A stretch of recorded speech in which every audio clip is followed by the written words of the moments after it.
comments, but I just want to say on behalf of the City Council and the City of Ames, we're proud of you and thank you for representing our community so well. I think you did it not only at the state, but also went down south for a few for competition as well too. So Coach Flannery, if you want to come up and if you, I think you're going to have some of the girls come up here. Actually, I'm kidding, but Councilman Garten asked if you could all, if we could move this to the end of the meeting, because no one will be here after you guys leave. So, are you okay with that? Do you want to just stay the whole thing? They can get their government assignment done early. Exactly. We're talking about the budget. It'll be great. Yeah. You'll love it. Line up over there. What did we get behind that table? A couple rows. I'm gonna slide this back if that's okay. So you can get a look at them. Face the council, girls. Yeah. This way. You're on TV. You can wave to your friends. So. Stay a minute. Smile. This is actually a nationally broadcast syndicate. So. Is this on? Yes. Go ahead. So on behalf of the swim team, as a coach, we're honored to be here. I apologize, we had to reschedule on you guys. Mayor Hale mentioned something down south last week. We actually had 7 girls compete at the junior national meet down in Texas. And so in their training like fashion, they didn't want to take a night off to come. There are still quite a few girls over the pool right now as we speak, and then they wanted to stay in the water and keep going. So, but these young ladies came out tonight, and they're all members of our team. We had a very large team this year. We had 75. It seemed like 90 at times. We had 75 kids out for swimming and diving. I see Jana and Sammy and Josie here. They were our divers. We had 6 divers and the rest were swimmers. So we had a really good year. We won our 8th title in 9 years. Had a really good performance too. We set 9 school records. Qualified a lot of girls for our national meet down in Texas, which is part of our local swimming club, ACAC. I'm not affiliated with that. So I was excited to see them go on. Our JV team was undefeated. Our varsity team was undefeated again. We won our regional meet and then won our state meet by over 50 points against West Des Moines Dowling. So it was just a great season from start to finish. We started early. We started August 6th or August 1st or something early. So they were in the pool way before school started. Got to know one another. It's a huge group. I'm just really excited they all came out tonight. It's kind of a while since we finished up as a team, but a lot of them are young. A lot of them will be back, and we're excited to be back next year and try again in the fall. Of all the girls that earned a varsity letter for us, out of 77, I think there was 52 varsity letter winners. Their team GPA was 3.89. So I was really impressed with that. Yeah. So I think that's a really big highlight of all these kids, not just the ones that go to state, but the ones that all put on the A and for us all fall. So it was a good year. We really appreciate you guys having us tonight. Well, again, thank you for coming out and congratulations. And you do us proud, and we'll look forward to seeing that hopefully next year. I was teasing Coach Flannery. We're going to put a revolving door out here. So we just had the boys team come in, and then we'll have the girls team and the boys team come in. So anyway, so congratulations. Very good. Thank you. We had a good run. Great. So thank you very much. Thank you.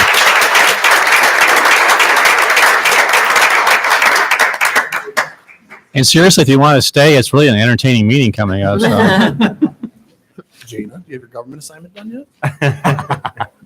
Oh, okay. Sounds like they got plans to come back. All right. Thank you, Coach. Thanks, Coach. Appreciate it very much.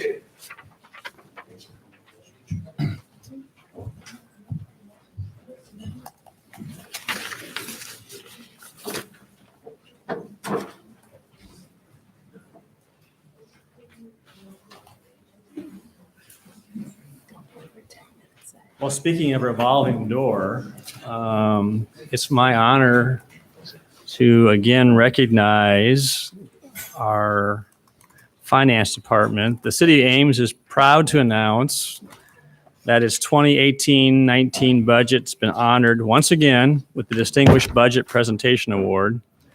The budget was submitted to the Budget Awards Program of the Government Finance Officers Association of the United States and Canada, where it was reviewed by the GFOA, professional staff, and by outside reviewers with experience in public sector budgeting.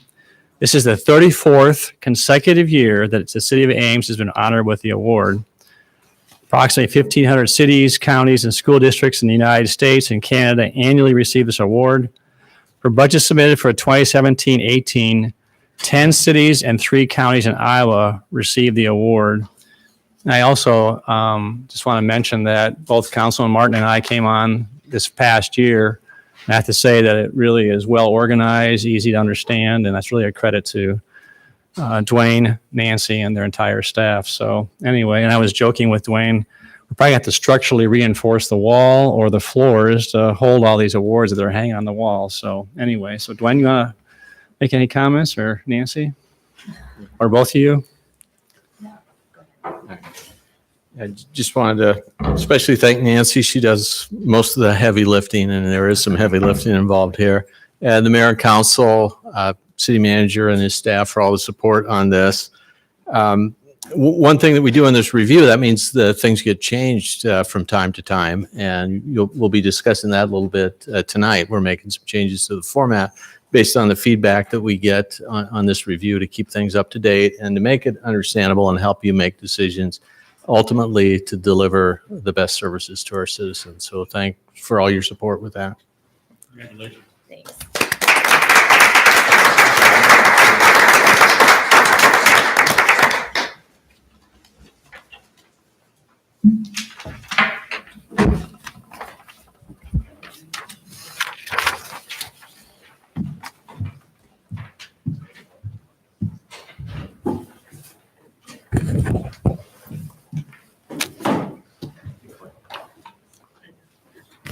Okay, moving on, we'll go to the consent agenda, and council. Just want to bring to your attention that item number 21, resolution accepting completion of a 2017-18 Seal Coat Street pavement improvement, has been pulled by staff, so that item will not be on the consent agenda. Are there any items that council wishes to pull? Hearing none. Mayor, I need to pull item 13 for a conflict. Okay, item 13, anything else? Entertain a motion for the consent, less item 13 and 21. Consent? Second. Roll call. Aye. Aye. Aye. Aye. Aye. Aye. All right, Tim. Oh, I just have a conflict of interest on anything with the Coda grants. Okay. Move approval of item 13. Second? All right, roll call. Aye. Aye. Aye. Abstained, conflict. Aye. Aye. Thank you. All right, next is a public forum. I'll open the public forum. Anyone who wishes to address council on any item or topic of city business other than those listed on the agenda is welcome to address council, and you're limited to 3 minutes or less. Seeing none, we'll close public forum and move on to item 22, staff report regarding campus town parking and plaza design. Stand up quickly enough. I submitted a card for the form. Oh, my apologies. Sorry about that, Mayor. We'll reopen public forum. Sarah? If you want to introduce yourself, please, and your address. I'm sorry, my apologies. Yes, I'm Sarah didn't see it. Sponheimer. I work full-time at the Frame Shop downtown at 210 Main Street. Gary Youngberg of Ames Silversmithing sent a letter via email to council and received one acknowledgement back. So I wanted to come to read the letter to be sure everybody was aware of it. I'll just start right in. As you are aware, the increase in the parking meter rates has caused a considerable outcry from not only downtown businesses, but many townspeople as well. As a group, we find it disconcerting the council passed this increase without input from those who would be most affected, downtown business owners. In addition to comments made at various council meetings in the past few months, you have all been forwarded hundreds of negative comments collected by Susan Owen from Pumpkin Patch and others. We feel it is critical to take a step back and look at the premise that brought us to where we are today, as well as ask some cogent questions. About a year ago, someone on staff reported to council that the parking system was not revenue neutral and that perhaps meter and stall rates should be increased to generate additional funds. This is not unusual, as there are plenty of programs funded by the city with tax dollars, and make no mistake, the parking system is a program no different than any other. We would like to try and understand why the parking system was singled out in the council's attempt to make it revenue neutral. Could you imagine for a moment if the council asked to make Cyride revenue neutral? I doubt many would be able to afford the fare. In an email response to Susan Owen, Councilman Martin asked who should pay for parking, the taxpayers or those who use the parking. Quite frankly, we see this as a serious disconnect between city government and the citizens of Ames. Many of us don't use programs offered by the Parks and Rec Department or the Ames Public Library, programs subsidized by the City of Ames, yet we do, in the form of our tax dollars, help support those programs. Can you imagine the council requiring everyone to pay a fee to check out books from the library? Or how about charging a fee to anyone entering a city park to help make this revenue neutral? Bike trails, same idea. What seems to be lost on many is the fact the increase in rates has caused many people to lose interest in putting a couple quarters in the meter and browsing around downtown. This is the heart and soul of Ames, and it is in part one of the reasons Ames downtown has been one of the top revenue-producing downtowns in Iowa. The ability for customers to access stores has been diminished by the rate increase, with many businesses reporting customers running in and out rather than staying and shopping. Shoppers are penalizing the merchants for this rate increase, and while some businesses have yet to be affected, many others are not so lucky. Aunt Maud's, Emmerhoff's, Cook's Emporium, Pumpkin Patch, Ames Silversmithing, and others have reported lower traffic and sales since the rate went into effect. These are all solid, core, long-standing businesses that have been negatively affected by the unforeseen consequences of raising the meter rates. In our discussions with customers, some have asked why there are no meters in Somerset. I wish I had an answer and would ask the council to answer this question for us. Earlier, in comments to the council, we suggested the rates be adjusted to 50 cents an hour.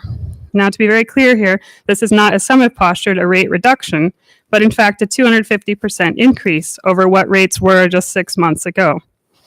This rate increase would go a long way to help offset expenditures in the parking system and is a rate that will allow shoppers to spend time downtown without creating the negative atmosphere the 500% increase has created. And finally, to take a close look at the December 11th report generated by staff and forwarded to you by Damon Pregitzer, titled Summary of Parking Information. Fiscal year 17 and 18 quarter one revenues were $37,581.97, while fiscal year 18-19 quarter one revenues were $79,273.38. This extra was generated by a 500% increase in meter rates. Had the council raised rates only 250%, which is what we are asking for, the fiscal year 18-19 revenues would have been approximately $93,954.93. It is clear based on Pregitzer's report, there are significantly fewer coming downtown and paying the increased meter rates. Of course, we don't know if the same amount of people would have come downtown had the rates been raised 250%, but having discussed the rates with hundreds of customers, most would have accepted the 250% raise with little objection. In effect, had even 15% fewer people come downtown due to a 250% increase, 18-19 quarter one revenues would have matched the actual recorded amounts.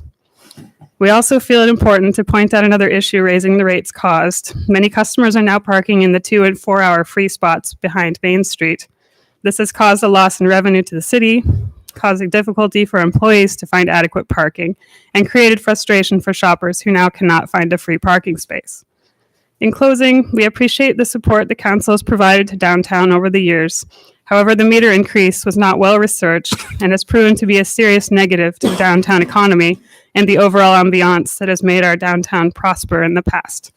We ask once again to adjust the meter rates to 50 cents an hour across the entire scope of parking meters in downtown and Campus Town. Please feel free to reach out to any of us. We welcome any dialogue that would further advance the spirit and ambiance of shopping in downtown Ames. And it's signed Gary Youngberg of Ames Silversmithing, Pat Breen of Aunt Maud's, Cindy Bergstrom, Cook's Emporium, Mike Peterson from Emmerhoff's, and myself from the Frame Shop. And I want to add, if I have just a moment, a short You have. report. I've actually Have I gone given over? you over 2 minutes more. Okay, so I pardon. Can you summarize it in a minute? Yes, in it's less just a than minute? couple Because sentences. We did get the letter. Okay, good. And We didn't hear and indication. Instead of interrupting you halfway through, I'll let you go ahead and finish the letter. But for Thank future you. reference, council does read all their emails, but sometimes we can't get back to everybody. But anyway, go ahead. You may make your. We appreciate that. We know that you're interested in doing Please what's go right. ahead. The report was that we're seeing customers that are coming downtown for holiday shopping now, and some of those customers don't come downtown very often. They come downtown just this time of year. And so we're receiving a new wave of negative input about the parking meter increase. So we just wanted to let you know. So thanks very much. Thank you. Right.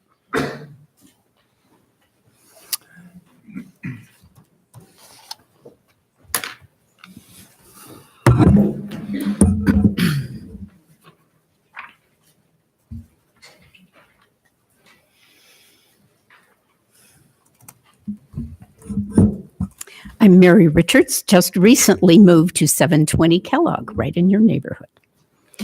I spoke before this council a couple of months ago, and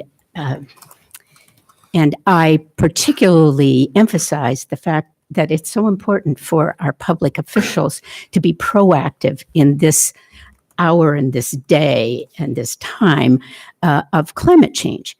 And I just wanted to point out to you that the 8th annual statement, the Iowa Climate Statement of 2018, Designing Buildings and Communities for Iowa's Future Climate, was released exactly 2 months ago. And it was signed by a record 201 science faculty and researchers from 37 of Iowa's colleges and universities, including a lot of people from right here at Iowa State University. Here's the climate statement, and I apologize that I do not have it to hand out to you tonight. I will make sure that you get it tomorrow. Climate change is already here. It's affecting people, plants, animals, and large sectors of our economy. U.S. climate scientists project that by mid-century, heat wave temperatures in Iowa will increase by 7 degrees Fahrenheit, for the average year, and 13 degrees Fahrenheit once per decade, compared to the late 20th century heat waves. The strongest rainfall events of the year, that is the annual maximum daily widespread precipitation, covering areas as large as a third of the whole state of Iowa, are projected to double in intensity by mid-century, and most of this change will come before 2025. That's only 7 years from now. We must start now to adapt our built environment, including buildings and flood mitigation systems, to this changing climate. This is a topic that is right in your laps, so to speak. Buildings in Iowa must withstand a hotter, more humid climate with more frequent and extreme storms and dry spells. And so they project many strategies for home and business owners for designing, building, retrofitting, and re-envisioning our communities in the face of this changing climate. So it suggests many ways in which this is happening. Businesses adapting their buildings through available tools and services, such as the Be Ready Resilience Index. The United States Green Building Council has many suggestions that can be used. In Iowa, well-placed, better-sized, dynamically shaded windows in buildings are appropriate. Iowa communities would benefit from adopting localized plans that invest in smart runoff management to reduce the effects of flooding. Certainly, in this community, we know about flooding. Mary, I've allotted you a little bit more time as I did the other Okay. person. So if you have about a minute left, if you Okay. get to the point of what you'd like to Fine. make. I'm paragraph from the bottom. I am truncating as I go. Thank you. Ultimately, reducing carbon emissions remains the best long-term strategy to mitigate additional climate change damage. But adaptation now is necessary in today's changed climate. So changing our built environment to be more sustainable and resilient can help reduce future climate change and protect us from the changes that have already occurred. So I will give this statement to all of you. We have a terrific number of people in our community that we can call upon at Iowa State University, and I certainly hope that as our public representatives, you will do so. Thank you very much.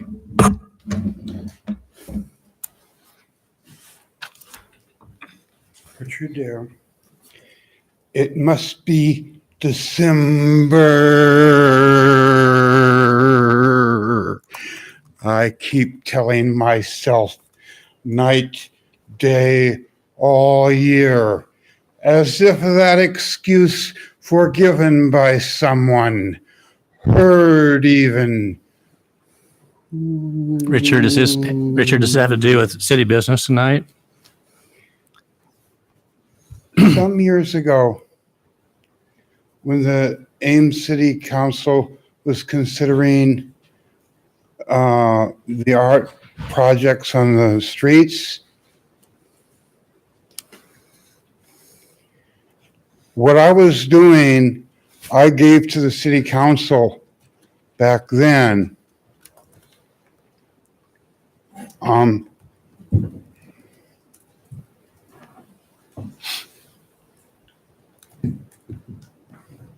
Gave what to the council?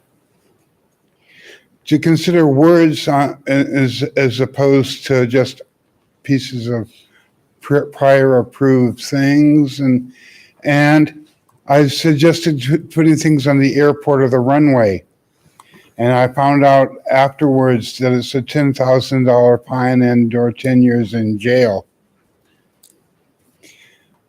And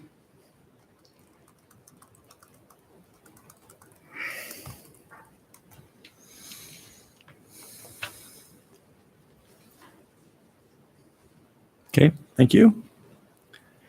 I mean, I've asked to speak at the end of city councils. Richard, we talked about this before. That's reserved for council comments. Anybody else?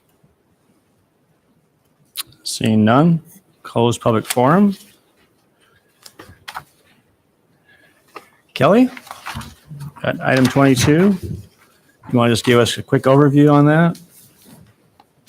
Good evening, Council. We're reporting back tonight in response to a workshop you held on broader issues this summer about campus town visioning. And you touched on a number of topics at that time related to redevelopment, to public infrastructure projects, to parking, and gave some direction on how to proceed for staff with some requests for additional information. Some of the information that you requested was a process that has now been completed about outreach for the 100 block reconstruction project and how to go about doing outreach. And you made a decision in October about how to proceed with designing that project.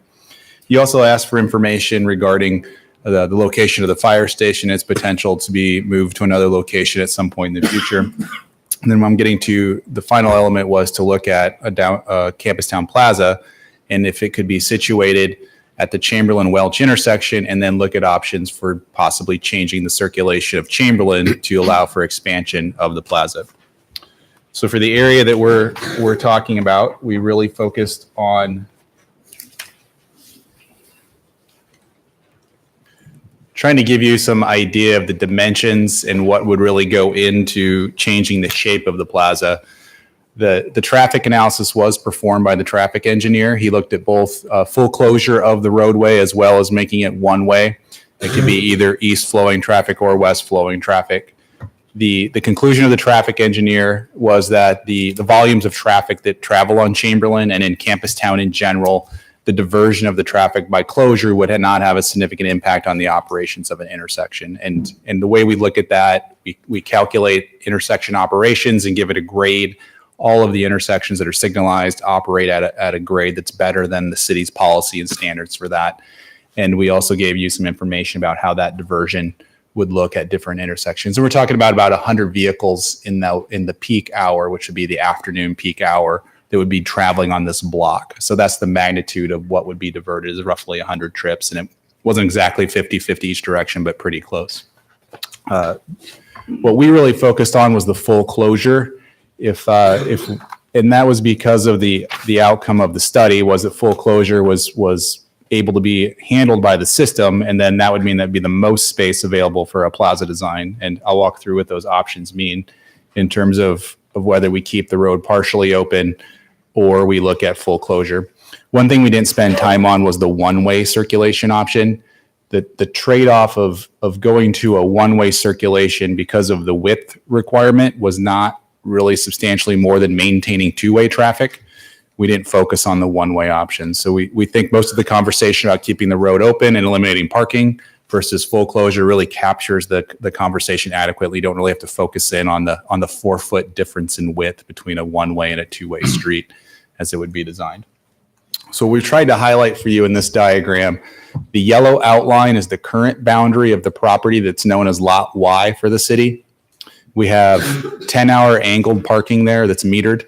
That's the current requirement, or I'm sorry, the current standard in that place there. And then on the street, immediately abutting the site, you can see a car parked there. There's also metered parking on both sides of the street here.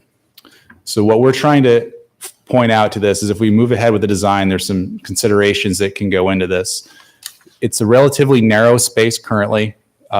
It's not exactly a rectangle, so I tried to stay in the midpoints a little wider at Welch and a little narrower as you go east. So I tried to give you the same midpoint measurement for comparison. What we're looking at is a relatively narrow space, and what we gave context to both the council and to the Campus Community Commission that first made this recommendation was to think of an urban plaza. The only local one that's kind of the size that we're talking about is the Tom Evans Plaza. And Tom Evans Plaza is roughly 80 feet wide right at the Main Street frontage. So that's the reference points that we give in terms to trying to understand the size and the width of what you could be working with. So in the current configuration, you're talking about half the width of Tom Evans Plaza. So it would be a relatively narrow space and it would have the sidewalk run along with it. One thing that we do need to point out is that long-term as redevelopment occurs, the city looks for dedication of space in the mid-blocks to create alleys or at least utility corridors. So we have shown this on the far east side that a utility corridor or an alley would need to be reserved for future use. So we would take that off the end to make sure that that's available for future redevelopment connections. So the first thing that we could do to make the space larger is to look at removing parking and keeping two-way traffic. If we remove parking, we can go from 39 feet of width to about 52 feet. And then we would still maintain a sidewalk in addition to that. So that would be one of the details if you start to design a plaza. Do you keep a traditional sidewalk on the edge, or do you plan for people just to wander through the space? We assume that they would keep a sidewalk. So we always kept that standard 8-foot walk outside of the dimension of the plaza until we get to the large blue one, which would just say everything is incorporated. So with the green outline, you can see how we would be able to reallocate space by taking the two parking rows off the street. You would maintain two-way traffic, and that would be both practical to be done and meet transportation needs and give you a more substantial plaza area. The blue outline is covered under two options in the report, 3 and 4. And really the difference is how do you treat traffic that may go through that space, even though it wouldn't be designed as a road. Would you still allow for or have to accommodate emergency vehicle access on occasion through the area? If you did look at full closure, so we'd be then looking at essentially the fire station wall down to the wall of the abutting property to the south there as well. And you can get to a 95-foot wide space, and you get to over a quarter acre in total area in that configuration. So that's substantially larger than the Tom Evans Plaza in terms of width. It's a relatively, it's a reasonable sized space to probably accommodate a few different kinds of features in that area. The two caveats we had were that you would probably have to allow in some way through the design an open corridor of approximately 20 feet for the times when an emergency vehicle needs to get through, namely a fire truck. In talking with the fire department, it's not a frequent occurrence.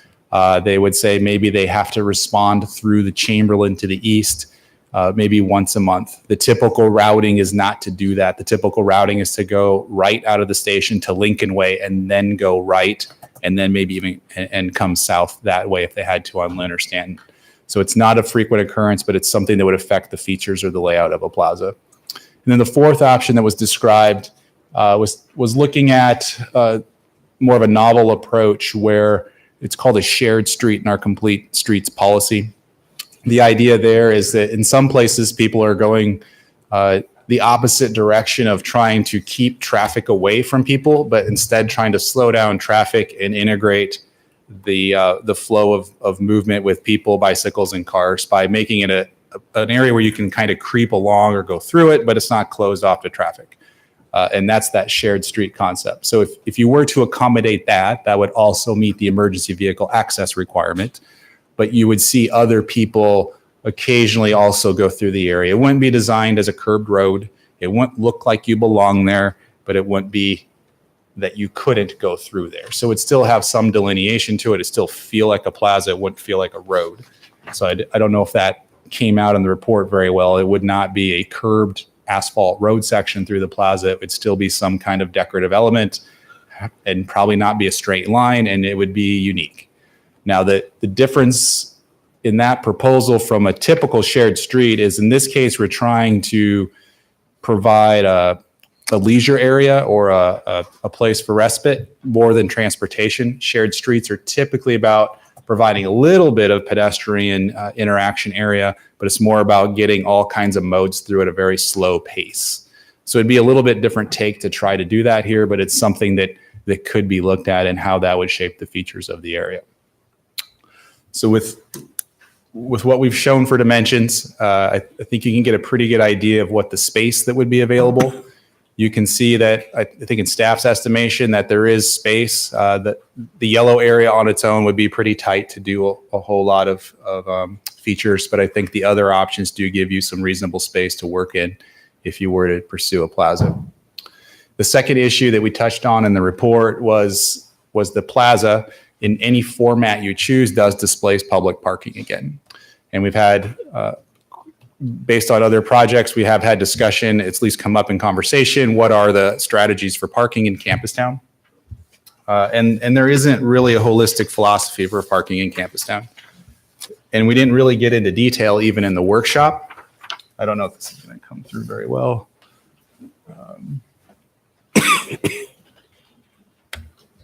So this was included in your report. It was kind of the color coding of where parking is that's public in the city system.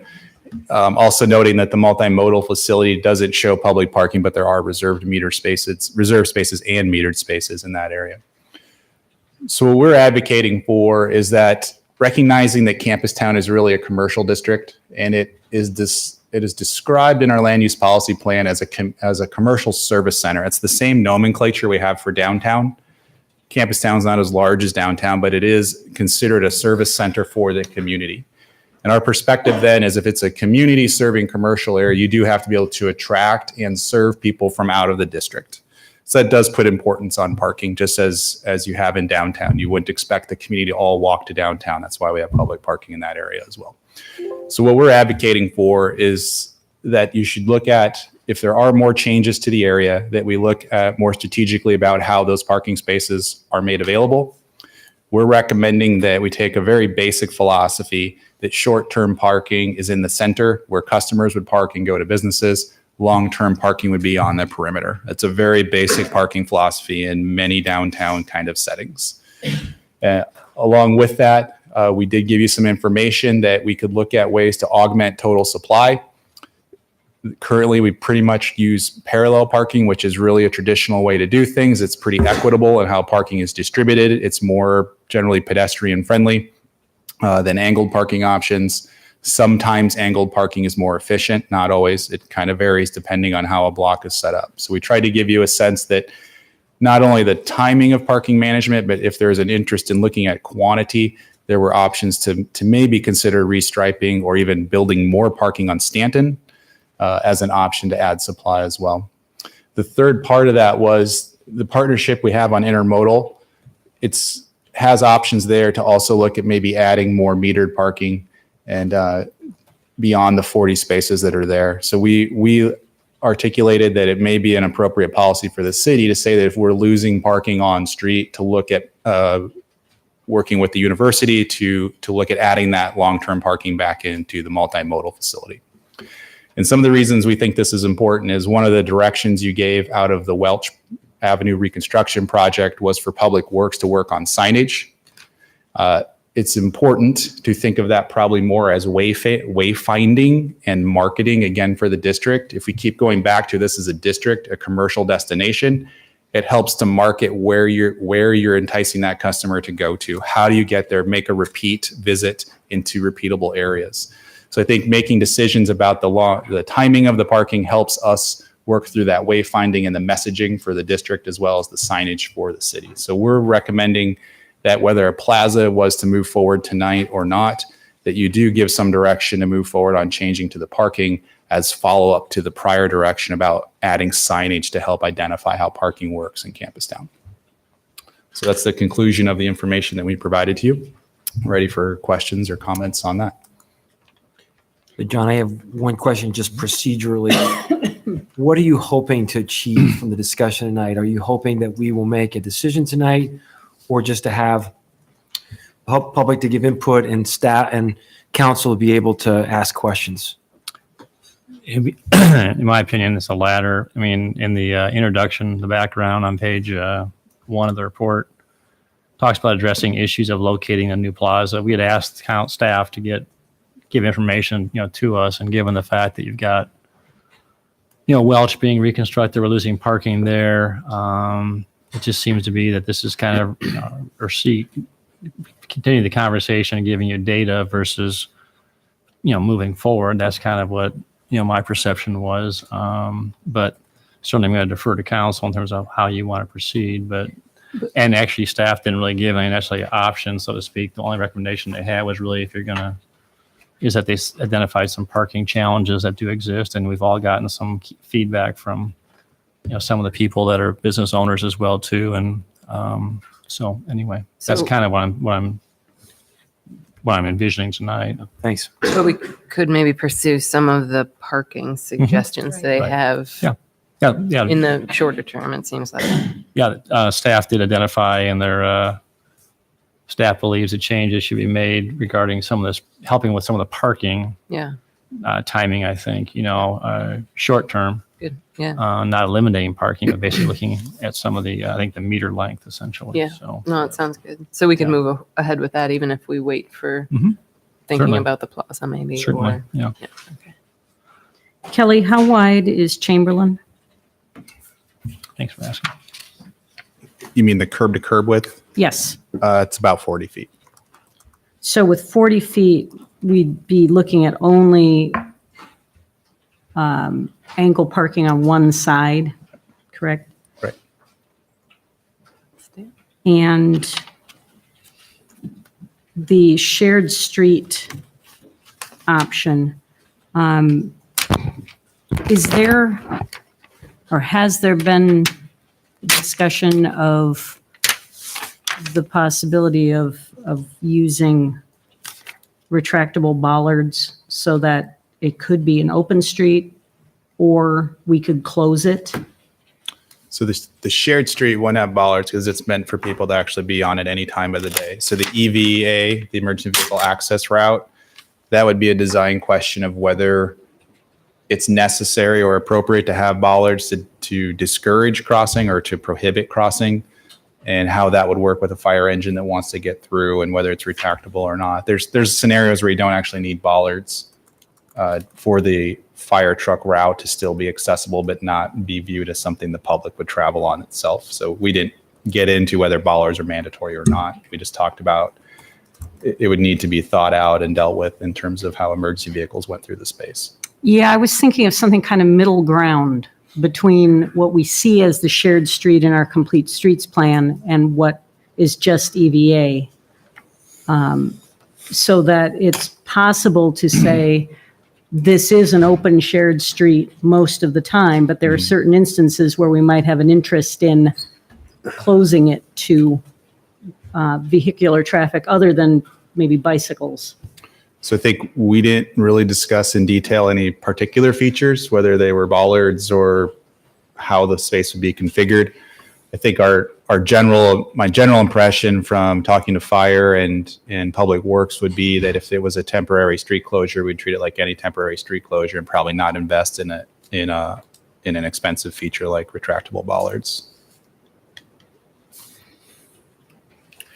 I have a question. You mentioned the possibility of undertaking a CIP project that would be substantial to widen Stanton in the 100 block.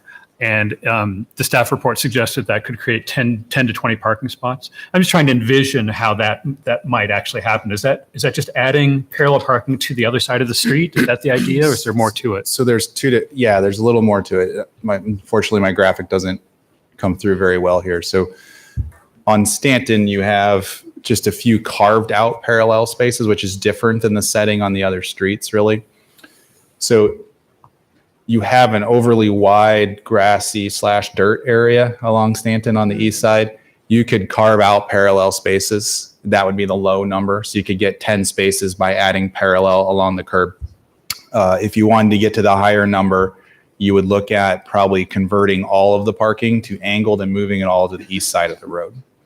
Your attachment D, Kelly, would probably shows, you can enlarge that and show Stanton. There you go.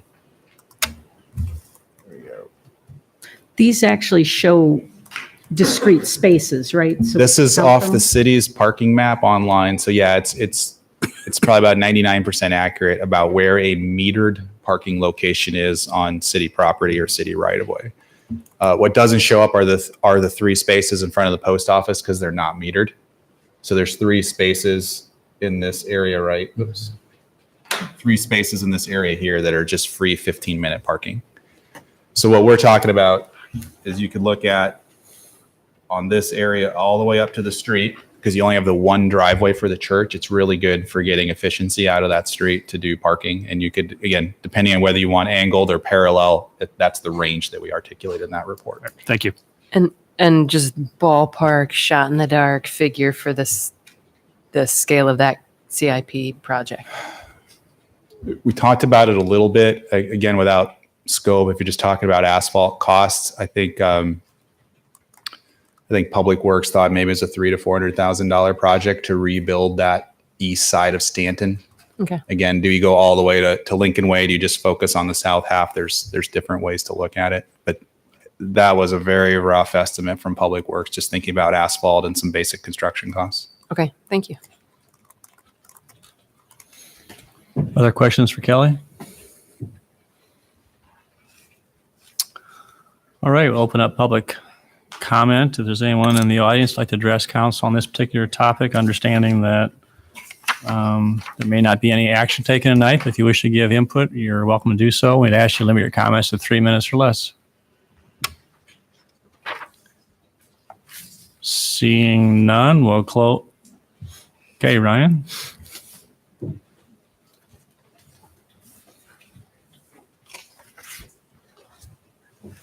Ryan Jeffrey, Arcadia Cafe, 116 Welch. I figure somebody should at least get up and, so I think Kelly laid out things really very well, especially in the doing something like this. And I would really love to see something like this move forward. I've been pushing for it for about the last 5+ years now. So, but at this point, especially with the way the Welch rebuild is being looked at, we really, really need to look at a comprehensive parking plan for the whole campus town. And really, I would love to see a just generally broad comprehensive plan for campus town. I think that we've kind of entered into some dangerous territory in doing things piecemeal here with the Welch project, looking at this project individually. And it's real easy to make mistakes in doing one thing at a time that suddenly have combined consequences that we don't think of during any individual project. So I would really love to see us put together a more complete, comprehensive plan that especially includes parking, but just generally includes a vision for where we want the district and long-term, probably could be 10 years plus term of projects that we think would be highly beneficial to the district, and kind of an ordering and prioritizing of those projects. So I think that would be highly beneficial, and that this is a key part of that, and parking is a key part of that. So, okay. Thank you. Can I ask a question to Ryan? So Ryan, when we come back and think about reaching out to the campus town area for input, I'm going to put you on the spot a little bit. I would love to get, and you don't have to just give us feedback tonight, but I would love to get your input to work with Susan and our city staff about ways in which we can reach out in a meaningful way to the stakeholders. I have, in my service on council, I have been very frustrated with the task of trying to communicate with this thing called Campus Town. It's a very amorphous thing. So if you could help us to communicate and understand how to do that well, I think that increases our chance of success. I will do what I can every time on that front. It is incredibly challenging to get people to engage on that topic. On the other hand, if you put the word parking in it, you will get about 100% increase in the amount of people who will perk up and listen and potentially show up to talk about it. So that's the one thing I've learned in the last several years of interacting on Campus Town projects is if you put the word parking in it, and especially if you say there might be removal of parking, you will get people to show up and put input on whatever else you're talking about. Perfect. Thank you. Point. We just found the buzzword for everything. We'll just add parking to everything we talk about in the city and we'll get people's attention. So is anybody else who would like to address council? Okay, we'll close public input. Council? Well, on that subject, I would want to make sure that we work with the staff and Susan. I think we did a good job reaching out to the community on the 100 block. And I think that the points that Ryan makes is dead on point, that we need to have very substantial, robust discussion. I don't know what that looks like, but I want to look back and feel like we had that, whatever that is. Okay. So in terms of direction to staff, is there maybe accepting the report and then giving a kind of direction regarding their recommendation on the parking, or would you prefer just to take this under advisement and then bring it up at a later time? Well, yeah, good question. Anybody else have strong feelings? I feel like some of the parking things we could adopt. Decisions and not just. So Well, when you say some decisions in terms Yeah. of, I think, maybe just, I mean, we do have a pretty robust project coming up on the 100 block of Welch. right. And I think, I mean, that's kind of why I think some of these parking things are timely. So changing the 10-hour to 2-hour parking there in the central lot. So that Kelly, can you show what you're talking? Let's talk about it so people in the audience understand what we're talking about too. When you're so you right. So recommend within lot X there, The yellow spots, right? yeah, yellow spots in lot X and lot Y, I guess too. This staff report says right now they're 10-hour meter limits, and changing those to 2 or 4 seems like a good way to replace some of that shorter term parking that will be lost with the redesign of Welch Ave. So that one seemed like I just want to point out that we have not discussed this with the Campus Town stakeholders yet. You understand? This is our report. yeah, sure, yes, no, that's true. I mean, I think the effort is being made here though to increase parking supply and increase, the But Yeah. I And think the it's turnover. it's a fair observation. I mean, it strikes me as kind of obvious that this would be a good thing to make that more short-term parking. But, I don't own a business in Campus Town. Sure. And I think it would be wise for us to attempt to get some sort of, sure, that's true. feedback on that before we just say, let's do it. Yeah, Yeah, we don't know how many people are actually parking there who are employees and Sure. the 10-hour Yeah. and going ahead and Right. plug in the meter. So yeah, but- no, I agree. I mean, I also, though I see what Kelly's saying about the most basic parking philosophy you have is that the center of the core turns over and the perimeter farther away is where you put your long-term parking. And I agree. I mean, I understand employees it might be a little more of a journey for them, but I don't disagree that we should get input. I mean, I think that's fine too. So is there a motion? What's the best avenue for input on that? CAA Well, the to best- reach out, right? I mean, that Probably would be not the- us. I mean, we've got the recommendations. I think it's going to be the Campus Town Action Association. Not all people are members of that. So if you gave them an assignment, you'd ask them to get feedback from everybody. I don't know if you want to use your Campus Town your campus and community committee to do that. Maybe not. That's appropriate. But I think at least the Campus Town group was a good group, but they have to make sure they get broader representation or broader feedback For members and non-members. for non-members, just everyone who's That's probably businesses and property owners need to be informed of what's going on.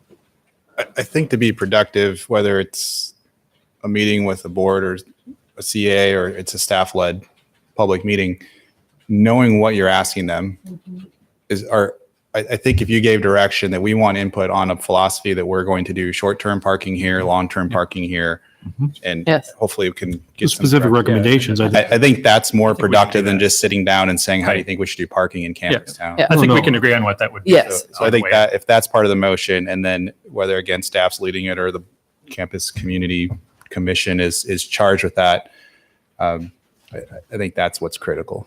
Okay. Well, let's see. How do we move that? I'd move that we ask the Campus and Community Commission but we want to define the parameters of it first. I was going to, And we didn't really talk about this because we didn't really have all the next steps involved in here. Talking with Public Works, even if you gave direction that you wanted to do adjust all the times and all that, we were presuming that wouldn't happen until school was out of session in the spring. So Okay. we wouldn't be hitting mid-semester parking changes. So I think you have about a it's 5-month fine. window to try to get this feedback so that Public Works can get out and make changes that are desired at the appropriate time in May. And that's kind of how we talk through how this could be done if that was the direction you wanted to go. Gloria, do you think it's a task of the group or not? I think we need to have as broad outreach as possible, which means Campus and Community Commission, and CAA. CAA, Yeah. and our, Marketing department. no, I was going to say our Do a survey. Or, undergraduate The community. community and regional planning students who seem to have done quite good work Yeah. for us in the past. I also think it might be good for us to lay out what the specifics are that we're interested in. For example, yeah. shorter term in the core, Yeah. longer term out. That would be Are we interested in angle parking being right. put forward as an option and in which areas might be another thing that they'd want to consider? Mhm. And when does the Welch Avenue project start? Next, You have to still hire a design engineering firm, and then from there, a schedule will be developed. That's what Brian to speak to, maybe he's staffing the Campus Town group. So is that appropriate for their workload, or would CAA be better? What do you think? Yeah, Both? actually, the Campus and Community Commission is finishing up a report to bring back to you on this last topic that you had assigned them to. And so I anticipate that they'll be back here in January to deliver that report, and then they'd be ready for another task if you're satisfied with their work on that previous topic. What's the one they're working on now? The council asked them to work on initiatives to Welcome. be more to ensure the community is welcoming. Okay. But they're more of a deliberative body. I mean, if we ask them to engage in outreach, what is it they're going to do? Now, they're supposed to be representative of different groups and be able to reach out to the groups that they represent. I agree, though, that CAA and the other one, this Iowa State CRP group, students? CRP, yeah, would be good too. Yeah, I guess my concern is that with them, do they just meet once a month? Yes. But we have 5 months to figure it out. Logistically, it kind of Well, creates. then it may be cumbersome to have 3 groups. Yeah. Heading it up, you got to sign to one. Maybe you want to Sure. sign it to CAA, then you have to ask them if they want to take on that responsibility. Or you They're just hosting it. They're not, making sure we'll help them with the advertising and such to get people to meetings. It could be too that the Campus and Community Commission is the organization that gathers the information from From the CAA and the CRP outreach.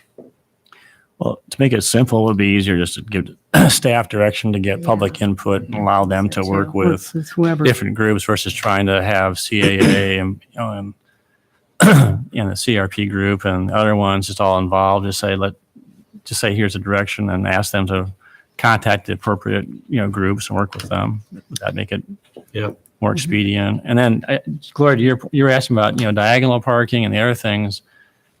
How broad are you going to get this? I thought it was Well, more or I- less just Just use the the motion length to of say. meters versus trying to get into start talking diagonal parking and Well, I think I that think- if you're going to get input Yeah. from people, you probably Might as well should do get it All input on the things that we are interested in. Okay. Because getting them all together for input more than once or twice is probably not all that easy, And we want despite to, what Ryan says. do we want to wrap up getting input on the plaza concept as well with the parking Yes. issues? Yeah. Okay. Yeah. I'm ready, I think. Okay.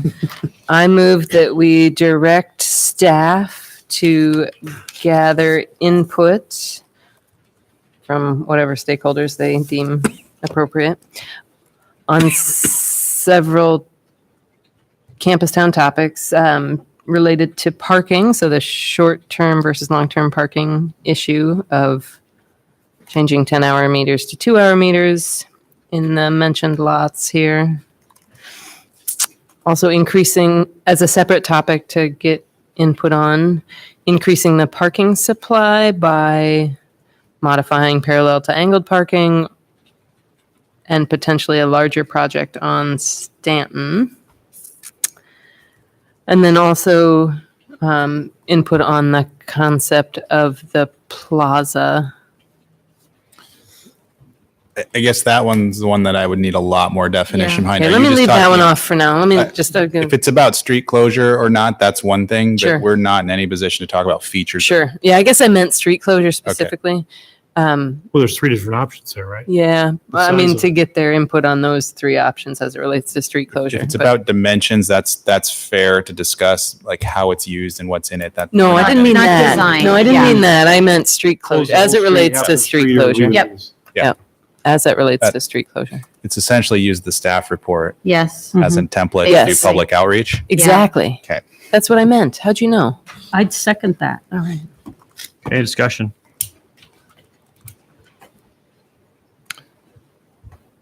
Everyone understand the motion? Yep.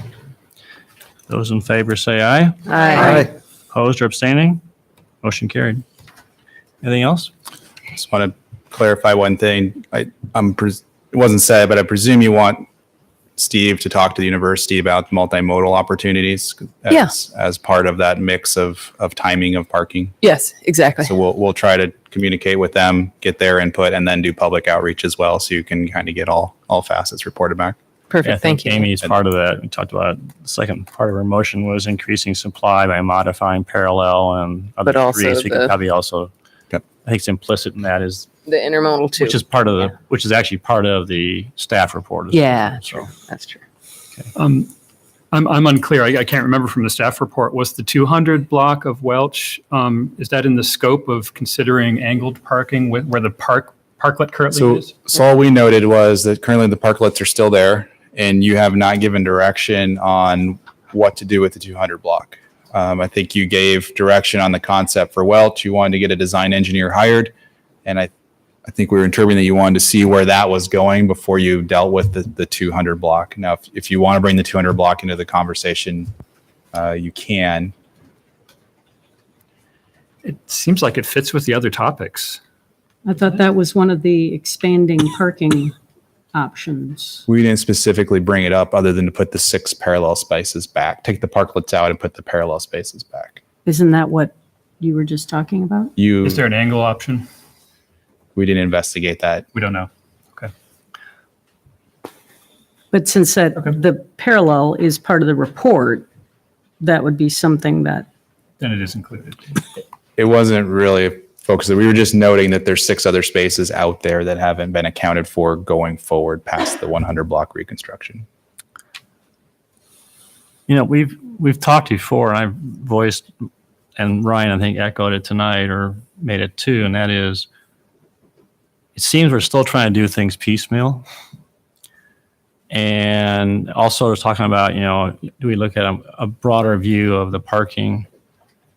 And I understand the motion and it makes sense to try and follow up on some of these points, but I again would encourage council to consider getting a broader view of where we're going from parking, traffic. There's lots of buildings that are, you know, you must just, you know, talk about it. You know, Come and Go owns buildings across the street. You know, the old post office, the old Battles Barbecue. You know, what's the future for that? We got the fire station potentially thrown in the mix. There's lots of stuff down there, and it'd be really helpful. And I really think the advantage of it is if you have a plan and a clear vision where you're going, then all of a sudden these pieces just all of a sudden fit into place, and you have less deliberation or wondering what we should do because you know that this is going to affect this, is going to affect this, and there's more of an order to it. So I don't know if necessarily it's appropriate at this time to say we want to go for a parking study and then also do a overall vision, but I'm just want to keep that on the table. I think it'd be a benefit in our overall conversation in this area. And I'm just to quote Kelly, this is a commercial service center and it's to bring the community into this area. And it really, parking is a big piece, but also, where we're going as well too. So anyway. On the Welch block, we really didn't think trying to look at angled parking right now really was a priority for a number of reasons. It has a lot of driveways, bad for angled parking. And two, as you pointed out, you're sitting on a little over an acre of land wondering what Come and Go is ever going to do with it or not do with it. So a city making a street investment other than putting 6 spaces back and the template that's already there, staff didn't feel like that was a worthwhile endeavor at this point. So if that was something different, I guess we'd need specific direction to do that. Well, and then again, the council's voted to eliminate parking on Welch. We're going to have bike lanes on both sides. Will that just be a one block experience? Or is it going to go down Welch all the way down to the towers? I mean, there's things we got to talk about. But again, if we're just looking at it by block, we don't connect the pieces essentially. So Sometimes we don't have a choice though. I mean, if we waited until we knew what every building owner was going to do, we would never do anything. I mean, at some point, in order to achieve a long-term vision, we have to do things piece by piece. I don't disagree, but you still have to have an idea of what you're trying. I mean, we haven't even talked about what's going on in the 200 block. I mean, I would say I tend to agree that we could go back and look at creating a better vision for the area, but I agree with Amber too that it'll be a moving target. We still have to be making decisions in these areas even while we're building the plan. So I'm all right proceeding with this, but I would be willing to revisit that concept of a downtown area plan, but I think we can proceed with some, changes in the meantime, I guess. I would agree 100%. I think that the motion's appropriate. I think staff brought some good ideas. We want to be supportive, especially in light of the fact that we're going to have diminished parking on the 100 block, but just more or less how does it all connect and tie together? So. Yeah, no, I agree. And I think we should revisit that conversation of the area plan too. Good. All right. Anything else? All right. Thank you, Kelly. Thank you, Brian. Item 23, resolution approving revised preliminary plat for Scenic Valley. I don't think we voted on my motion. Is that important? Oh, wait. Yeah, we did. Yes, we did. Did we? It was unanimous. Because I asked for clarification All after right. the fact about multimodal. All right. Thank you. Yeah, we make Yeah, sure. no, Maybe be bad. Okay. We close the loop on that one? All right. Item 23, resolution approving revised preliminary plat for Scenic Valley subdivision. Any questions for staff? Otherwise, entertain a motion. I have one question. It might not be for staff. I wonder if any representative of the development is here. I'll just put the question out here. Does anyone know, has there been any provision for internet services in this subdivision? And it's. I would have to defer to the there's- developer. Pardon? I'd have to defer to the developer. Justin.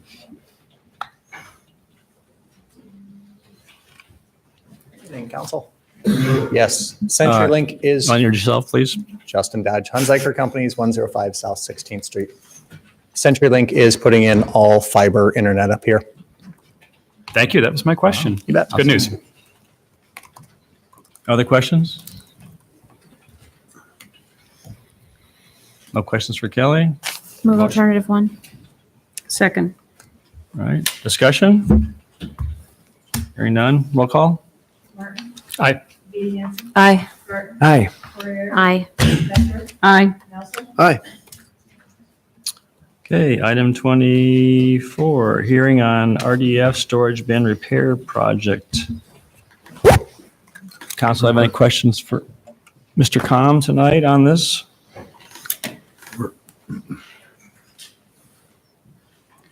All right. Sorry, I did think of one. What do we expect the delay to look like? Don? Timing wise? I'm assuming you're asking what kind of a delay by waiting on the bids? Yeah. Things like that. So what we have is we received 3 bids that you saw. One of them is within the engineer's estimate, below the engineer's estimate. The other 2 were quite a bit higher.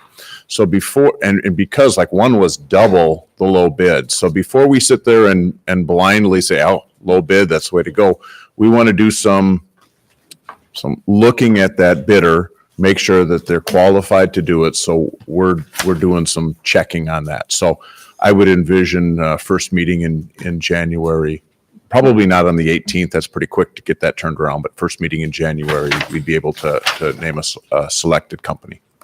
Okay. Okay. Thanks. Other questions for Don?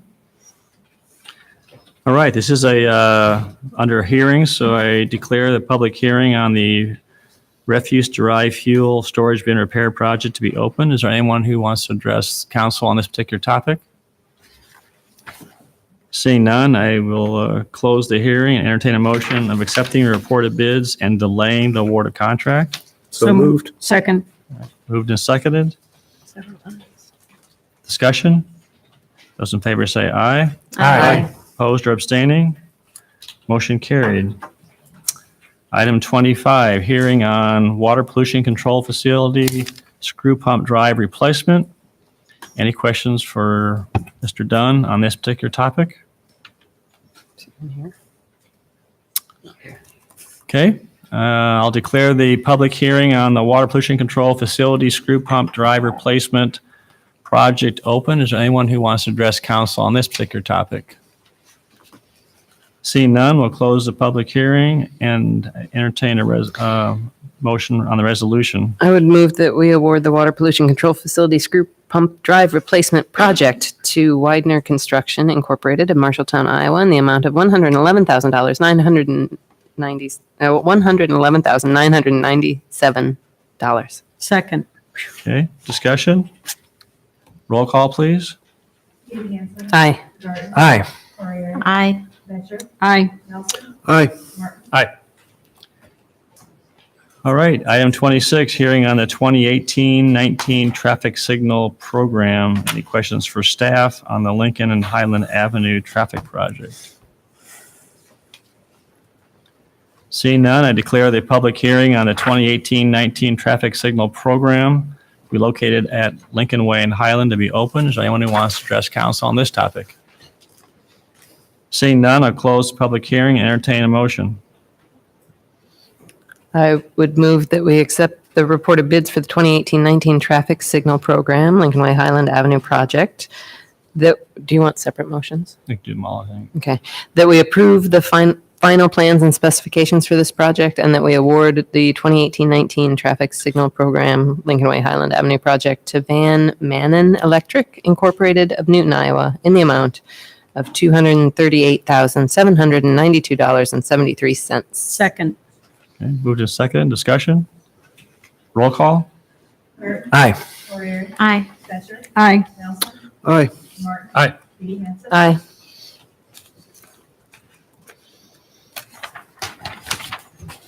Okay, item 27, a hearing on proposal to vacate water main easement generally located at 2205 Green Hills Drive. Any questions for staff on this?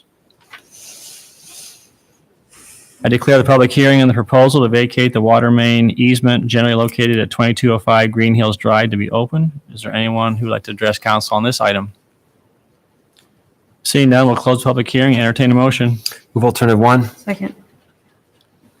Specifically, that is to So- vacate the, That's today. pardon me? Sorry, go ahead. It's an old. It's an old. It's an old staff. memo. Oh, That Yeah, vacate so we the just- easement? Yep. This is- We need So a just- resolution We to, just need to. Resolution to vacate the easement. Yeah. Is that your motion? Yes. And second? All right. Yeah. Roll call? Aye. Aye. Aye. aye. Aye. Aye. Item 28, hearing of proposed zoning text amendments for limitations on expansion of non-conforming uses, discontinuance of non-conforming use, and defining or modeling of a non-conforming use. Any questions for staff on this particular topic? Seeing none, I declare the hearing public hearing on this item to be open. Is anyone on the anyone in the audience wishes to address council? Seeing none, declare the public hearing closed. Entertain a motion on first passage of ordinance. Move on first. Second. Okay, moving second. Any discussion? Roll call. Aye. Aye. Aye. Aye. Aye. Aye. Okay, item 29, ordinances. First passage of ordinance establishing parking regulations on Suncrest Drive from Red Fox Road to Cedar Lane. Who do we have? Who's in traffic for that? Is that- It's well explained here. This is an old. It's an old council item. action form. Oh, it is old. You directed staff to draw up this ordinance and it's before you. So we're just did it doing take first passage, is that? Yeah, I think I have some comments to make, but also I want to see if any public input too, so. But that's, Yeah. that's why we're here, right? Yep. First passage. Yep. Okay. I'll open public input. Does anyone in the audience want to address council on this particular topic, which is eliminating no parking on both sides of Suncrest Drive? Seeing none, I'll close the public hearing or public input. Council, one of my concerns is, and I have to, full disclosure, I do live just to the east of here. So I want you to be aware of that. I'm on the southeast corner of Suncrest Drive and Cedar Lane. I don't disagree. I think that the fact that these curvilinear streets do certainly enhance the area, but it does diminish the view. But one of my concerns is that are we going to push parking south, under Red Fox into Cottontail and also Whitetail? And I anticipate it'll probably also push it to the east, to Suncrest. And there's only parking on one side on Suncrest. I did get a call from one of the property owners, and he to the north, and he was they're trying to trying to get some more parking, on the north side, on those parking lots as well too. But anyway, that's the only hesitation I have is you eliminate all the parking on both sides of there. Will it affect the neighbors going to the south? That's all. But you did get, according to the report, 67 people were surveyed in that particular area south, and there seemed to be a lot of support for that. So I do have one question. I don't know if anyone from staff can answer this tonight. It's not crucial that I get it answered, but what I'm wondering is that the report says that there were 90 responses from an online poll. I'm just wondering, what's our methodology for doing polls like this, if anyone knows? Do we have a way, for example, to eliminate duplicates when we do an online poll? Or do we just not know? It's just a number. John, do you know? Do we have address on them or? I'm going to guess it's just a number.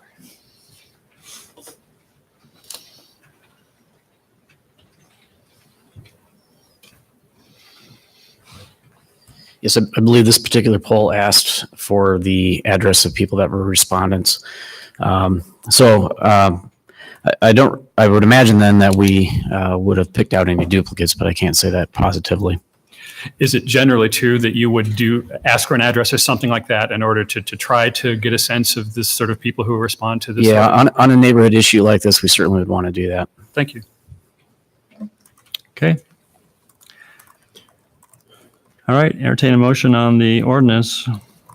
Move on first reading. Second. Okay. Which motion? Because alternative, it's just. It's the ordinance. It's the. Okay, it's the actual ordinance Yeah. attached. Okay. So the motion is that you're going to first passage on the ordinance to eliminate parking on both sides. Good point. Right. That's what's on the agenda. Okay, roll call. Nelson? No. Martin? Aye. B. Hanson? Aye. Burton? Aye. Corriere? Aye. Batchor? Aye. Okay.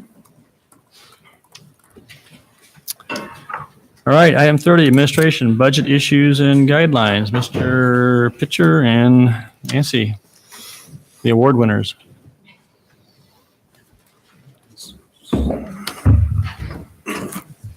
Oh, and Tashik and Brian. Chic. We got a full house tonight. Mark, you want to join them too?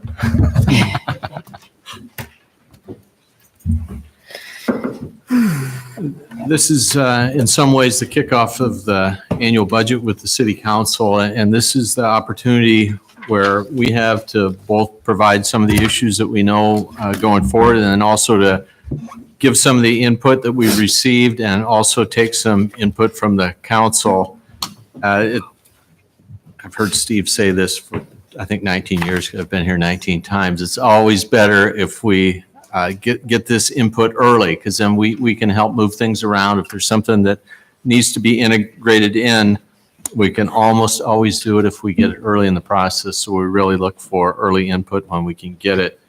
I'm going to provide a quick overview, and then Brian will talk about asset, and I believe CODA, and then Tashik will discuss outside funding requests.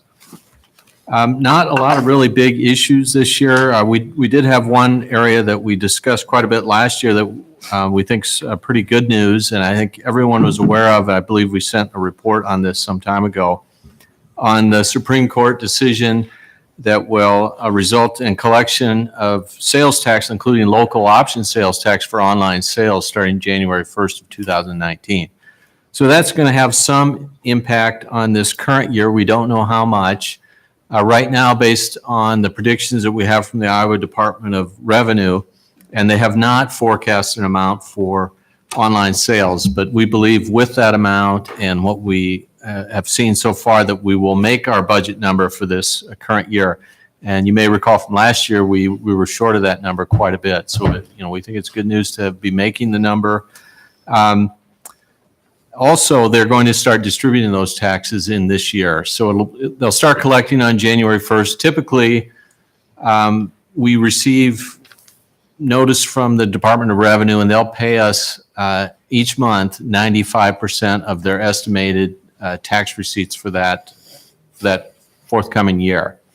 Now, this year, with essentially no knowledge on what the receipts might be through internet, they said they didn't include that in the estimate, but they're going to start collecting those in January. And then in late spring, yet this year, we'll get some payments on those early payments. So we'll have a good chance to look at that. Unfortunately, it'll be too late to forecast for next year. So at this point, I think we're fairly conservative with 3% growth for local option sales tax in there. And that's something we'll keep looking at. And, we could possibly bump that up a little bit, but we'll watch that closely. General fund, again, we ended the year with a bit more balance, not a real large amount, about $600,000, and that could adjust just a little bit. We're still closing out the year, but there is some money available for one-time projects as we go through. And generally, as we go through the budget, we'll look at things that we know we may need for capital expenditures for the future year. And to some extent, we'll try to move those forward so we can keep them out of that future tax rate and use that excess balance to help essentially buy down the tax rate for the future year. Now, in addition to that, you increase the amount that you wanted to hold in reserve last year into an amount that was quite close to what we received in replacement property tax from the state. And that was in anticipation of the possibility that may be reduced or diminished sometime in the near future. And then we wanted some balance held back so we could mitigate that impact as much as possible. So that remains additionally. We received some input from CyRide. We've seen their budget pretty modest increases this year, but that did not include an increase in a position that they need with some new federal requirements on safety reporting. So they'll be looking to add a position. You'll see that when they come and talk to you. Water pollution control. We talked about nutrient reduction and amounts to put aside. And we talked about $100,000, and there was some discussion with council that thought maybe that'd be a good idea to increase that as a good way to reduce our future response in that area and hopefully get ahead of that. So at this point, we're recommending $200,000 per year that be put towards alternate nutrient reduction programs. One Typically, we don't discuss utilities too much at this point because it's driven a lot by the capital improvement plan, which is not together. And that's, we discuss utility fees at that meeting just prior to all the department reports. But with resource recovery, we know that there's very strong potential for some rate increases that are due to operating issues, not the capital improvement plan. We talked about last year the loss of revenue due to metals, and that's the scrap metal prices going down so much. And then also we really needed to look at how the operation works with electric with the change of power into that plant from coal to natural gas. So we've looked at some different options. We've come up with a new funding formula that we think is beneficial to everyone, but that even with that in place, we don't believe that there'll be adequate revenue to fund that service going forward. So we're going to be looking at some rate increases in that area. Parking, just as a reminder, there's been, I don't want to spend a whole lot of time on parking, but that's a self-funded enterprise. And, you know, we'll get back to the reason that we looked at raising rates, and that's to maintain those aging parking lots. If we make some decisions, and, you know, we certainly could to possibly reduce those rates, we just want to give you a heads up that there's some limited options otherwise for funding those parking lots. We can do a limited amount of general obligation bonds. We have to keep that under $700,000 a year. That would be subject to a reverse referendum, but that is an option. You could use local option sales tax. Obviously, you have other demands in that area. And we do have some fund balance available in hotel motel tax, but that would not be a long-term answer to this issue. How, if I could ask, Dwayne, how long has this been a self-funded enterprise? I had a constituent ask that question. Do you have any sense of that? Before I've been on council, it's a long time, isn't it? I do not. It's been. It was when I came, that's 27 years. Okay, thank you. Fairly good news from both of our major pension systems, Excuse me, could you police just- and fire retirement Hey, systems. Dwayne. Yes. So when you say self-funded, you say we're actually taking money from that and keeping it within versus being actually self-sufficient or fully funded, right? That's, just make sure we're on the same page. Yeah, I've been here almost 40 years and I can't recall, and I may be wrong, using general property tax money to subsidize it, but Yes, that would be a big. it's a long time ago, but Good I bond. don't think so. Thank you. Yeah, 'cause to Tim's point, it's a question that's been raised before and has been included in some of the correspondence we've gotten recently. And so I think Now, it's good to get and we that. made some improvements along Welch and some of the parking with local option tax when we redid Campus Town or something, you know, along the street, and that benefited, we made new parking spaces. That could have been local option sales tax money we used for a big Campus Town redevelopment project there, if you remember. We put the clock tower in and all that. But I just don't remember property taxes going in for parking necessarily. Thank you. Thanks, Dwayne. Sorry. IPER system contribution rates will remain flat. Both of those systems are not fully funded, but they're working their way towards that. Health insurance, very good news, I believe, in this year. We look back, we had a challenge from city manager several years ago to make some changes to that program with a target to keep rates increases under 10%. And, you know, obviously with the nature of health insurance, especially at that time, that was I think a fairly tough target to make, but we've done that. Every increase for the last several years between 5 and 9%, but we've had some good experience lately. And right now we're projecting a 2% increase in rates for 1920. So that's a nice positive to the budget. Rollback and valuation, I won't spend a lot of time going through all this. I will mention the backfill. That's just under $1 million. And I know you talked about that with the legislators, and that was a key issue also for them, but they have a lot of priorities they're working with. But if that was eliminated in its entirety, that constitutes over 3% of our total levy taxes. So that alone would cause an increase of 33 cents in the rate if you were going to continue those services and fund what the state promised but may not be funding in the future. On that point, I just want to make sure we bookmark somewhere to have a conversation about our rationale and the way in which we presume the backfill will come versus presuming that we won't have it. It seems like that As we should be. prepare the budget, what's our strategy to finance it? Right. And so I'm not suggesting we have that now, but at some point to have that kind of change happen, and we might not know about that until April or May, depending on the legislative budget process, because then they do their budget at the end of their session rather than the beginning. That would be a very tough task on us after we've gone through all the budget hearings, then at that point to go back through that process. So I'm just throwing this out as a bookmark. I want to make sure we have a thoughtful conversation about that. We're hoping even if they do it to the cities, which they probably will, even in the past, they've stair-stepped it a little bit. They haven't taken 100% away. They did it over a 3-year period. Either way, all we're going to do with the balance is mitigate the increase over time, but we're going to have to raise taxes to generate another $1 million, whether it's over 1 year or 3 years. We're going to have to generate that money. Or we could. Or you cut expenses. Or we cut expenses. Is both sides of the formula. I'm not prepared tonight to offer any recommendations on that, but everything has to be on the table.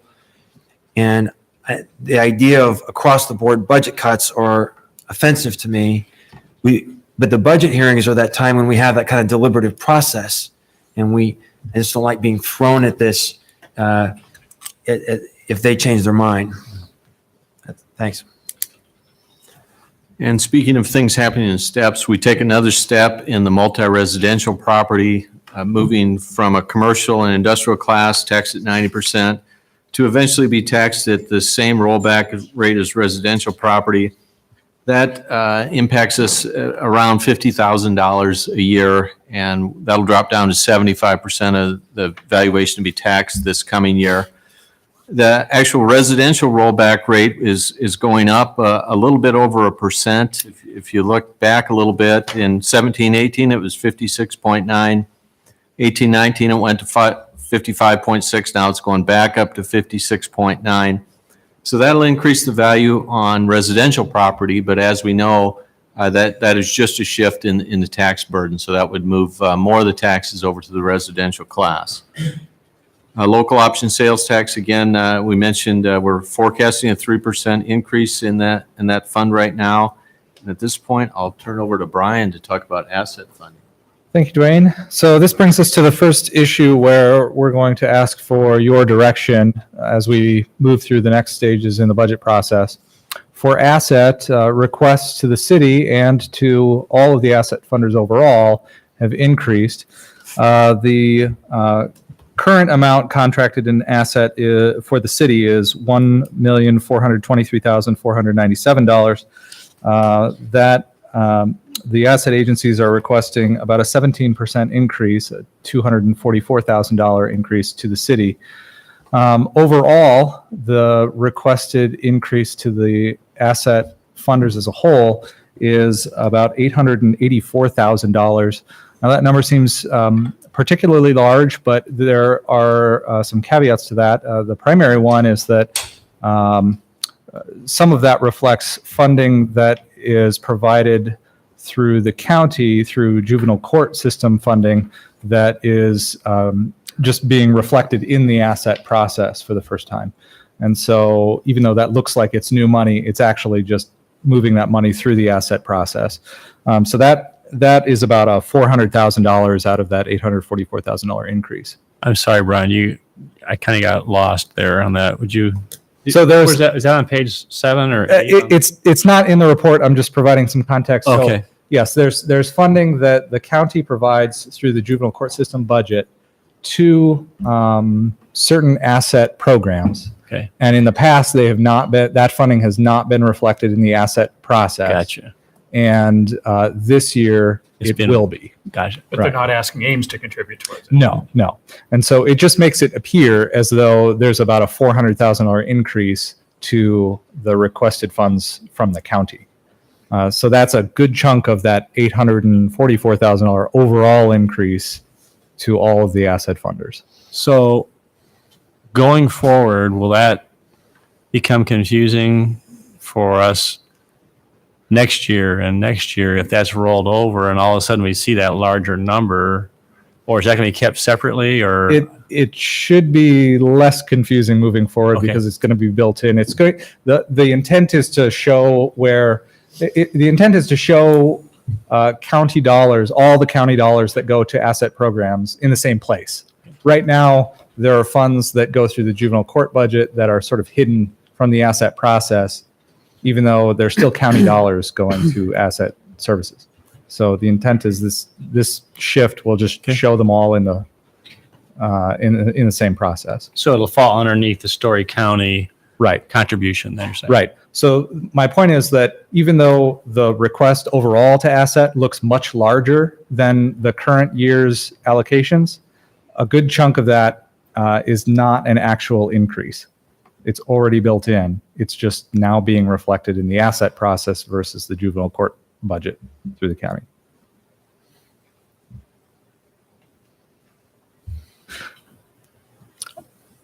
It primarily affects the county. So I don't want to get in the weeds tonight. Okay. So And I can ask you after, offline. Or, So in the past, the council has asked for information regarding the services that are requesting city funds. What of those services, which of those services, if they did not have the requested funds, would turn people away? So what were the services where we gave them funding and they ran out of that funding before the end of the year and clients had to be turned away? So we've gone through and analyzed that. Those types of services total up to about an $18,745 increase. So with an additional $18,745, we could have funded all of those services where people were turned away because money ran out. So that doesn't cover services where clients were turned away because there's a capacity limitation or because a client violated the rules or eligibility somehow or things of that nature. But these are services where the city funding ran out before the end of the year. One question I have for the council is we've been providing that information for the last 6 or 7 years now. Is that a helpful metric when we go through this process to present these issues to you? Does that information help you in your decision making, or is that something you no longer need us to provide? I have a question. Sure. So I think when it's separated out and it's specific that it's not a capacity issue or a billing issue, it makes more sense. Mm-hmm. Are the agencies pretty clear on how they're answering that question and how they're turning away people? Not consistently, no. Okay. We gather this information from the ABF 50, the outcomes Right. page. Yeah. And that page asks for a lot of information about how the agency's clients are impacted by the service. And one question that's sort of buried within 5 other questions at the top of that page is, were clients turned away? Right. And if so, why? Some agencies don't answer that very effectively. Now, we go through a process in the asset administrative team with every single budget. We go through the initial budget requests and we try to make sure that everything's answered. But there's a lot of information to go through and to make sure is fully answered. And we don't catch it all. So there are instances where that information is just not fully provided. And I'm sure we're probably not capturing that particular metric as tightly as we could. Yeah, I mean, I don't particularly Take like that the for question because I don't think it reflects necessarily the capacity of an agency. For example, we turn people away, but it's because we can't hire enough staff to be able to serve the individuals that need services. So I don't think the question is helpful unless it's very specific. And I guess that sort of leads into a sub question that I have. Where are we at with scorecard? So we are in the second year of gathering information from the agencies about their. Where are we at city with, I know where the agencies are at. We've been doing it for 2 years, but So the city council has talked about adopting scorecard and moving towards an outcomes-based system. So are we moving any closer to that? So we require, as part of our contract, that agencies report outcomes. Right. We are, as an asset administrative team, looking at what do we do with that information, and how can we implement it in decision making in a helpful way for the volunteers when they're deciding between different services to fund. Once we have 1 year of baseline data regarding the outcomes. And we are currently in the current year, the second year of collecting the outcomes. So once this year is complete, we will able to establish a very brief trend for agencies and services and what those outcomes are, and then potentially use that for decision making. Okay. And I don't want to get into too much of this now. I just think, so basically the city is adopting the outcomes that we're putting in for United Way. And a lot of the agencies have sort of self-selected their own outcomes. I know we have at Mainstream Living. And so I don't think we've talked about as a body aligning our priorities with what outcomes we want to see. And I think that we need to have that conversation, not tonight, but down the road, because I think it's impossible to determine how much of a funding increase we should have every year if we're not really collecting any sort of data on outcomes or requiring agencies to match their outcomes with our priorities.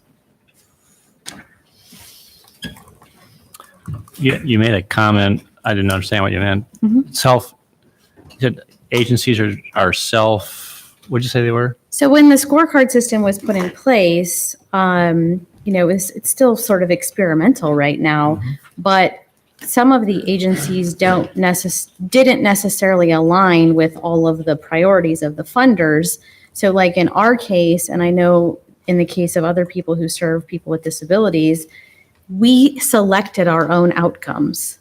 So we picked what things we were going to measure, and which is fine, but if as a city we're going to develop priorities, we should be asking people to measure their results based on our priorities in order to properly allocate funding. And I don't think we're doing that right now. Is there That's a way to change that or improve that without getting into a lot of, Not tonight, no. yeah. But the point is, it makes sense. Right?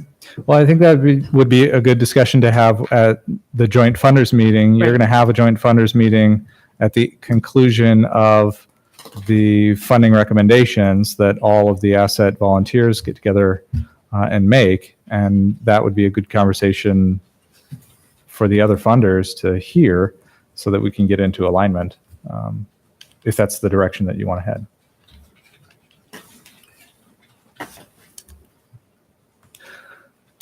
So the next step here is to decide how much funding you want to authorize for the volunteers to allocate to the different asset programs. We've provided some different options for you in the report.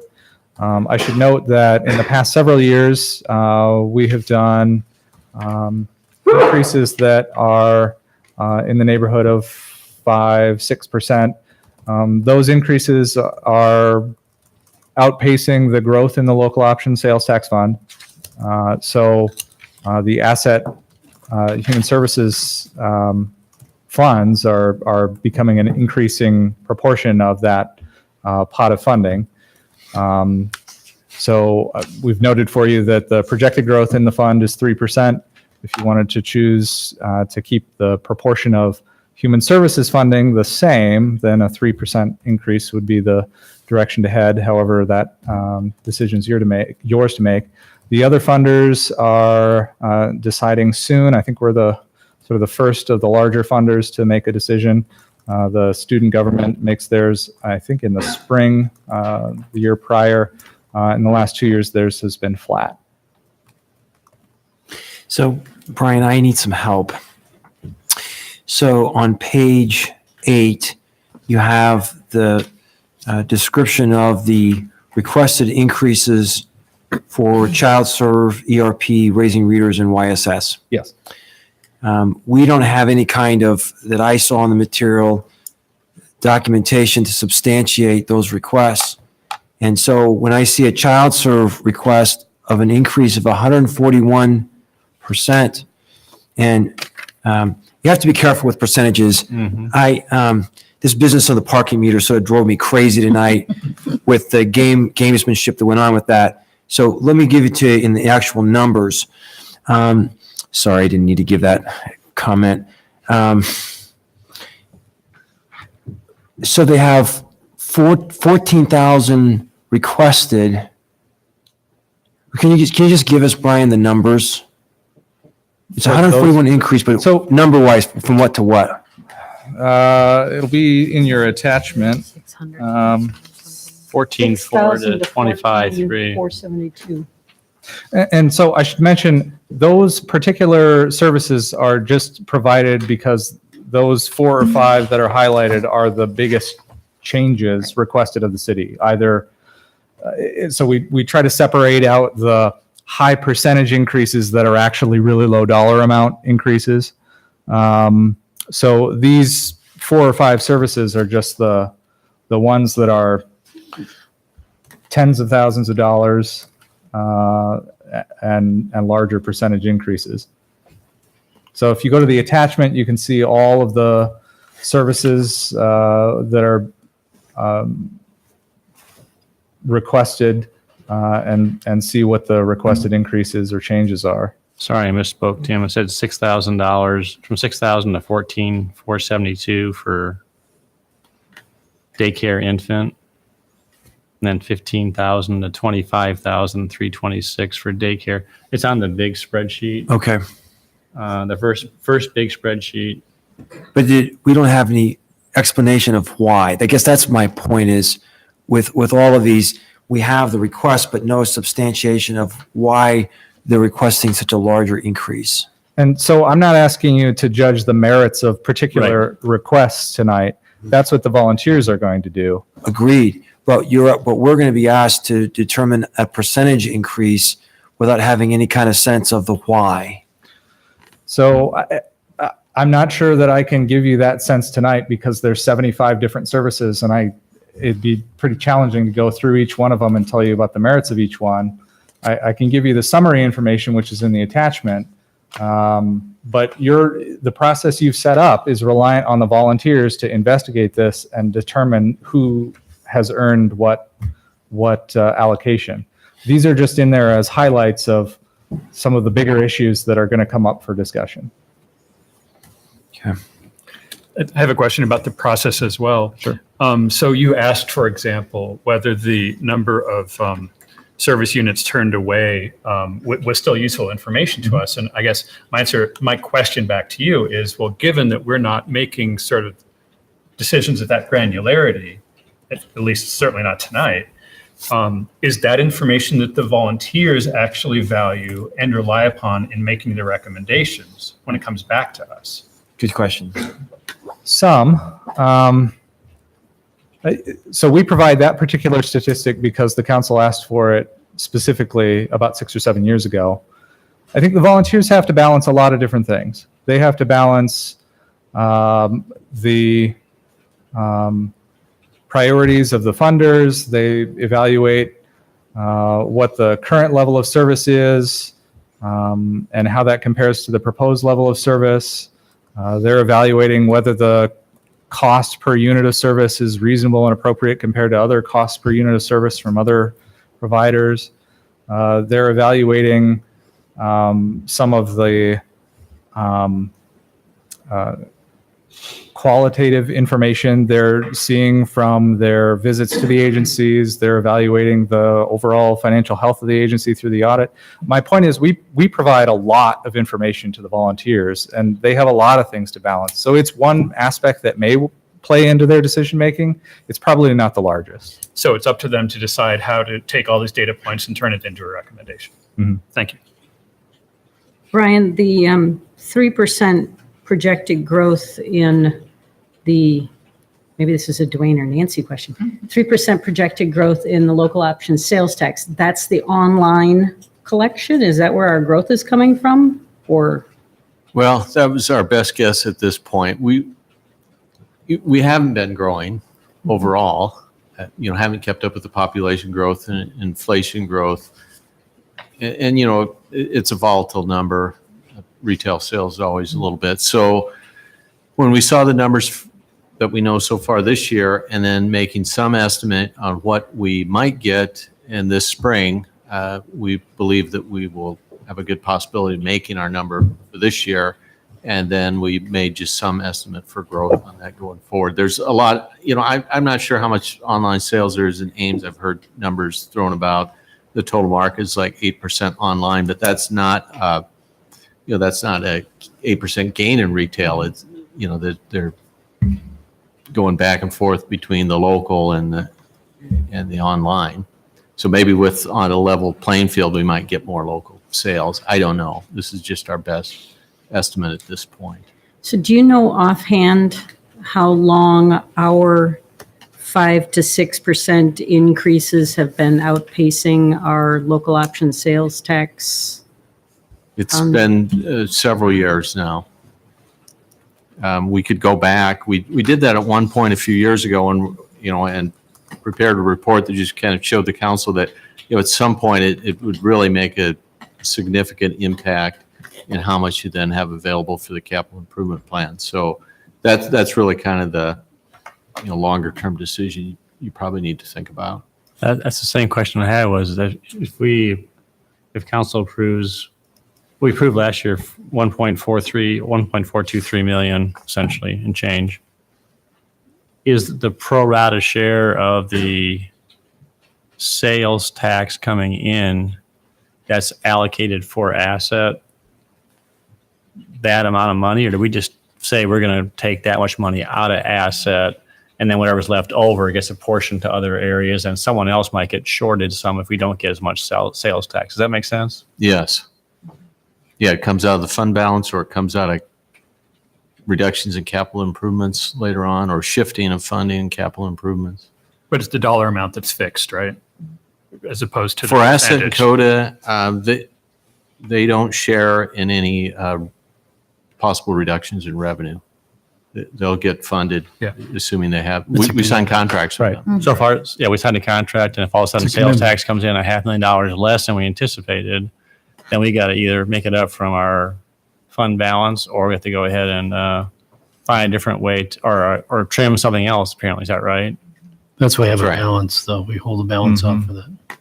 But it's So- only one time. So do you have an opinion, or that's what Gloria's asking, do you have an idea of our numbers? Are they close in terms of what we normally allocate for asset, or is that just something that council just set and everything else just gets sorted out, on the backside? Does that make sense? No. Close? What do you say close? Well, we take 60% and it goes to property tax reduction, right? That's right. And the other 40% goes to community betterment. Of that, is there a percentage of that community betterment that is basically targeted for asset, or is it more or less it's just a number we set and everything else just kind of falls out on the backside? It's a number that you set. We don't have a specific percentage. So we have okay. That's the answer I'm asking for. But your point is well taken, John, that the pie, or maybe we should say the pot of money, is a fixed pot of money.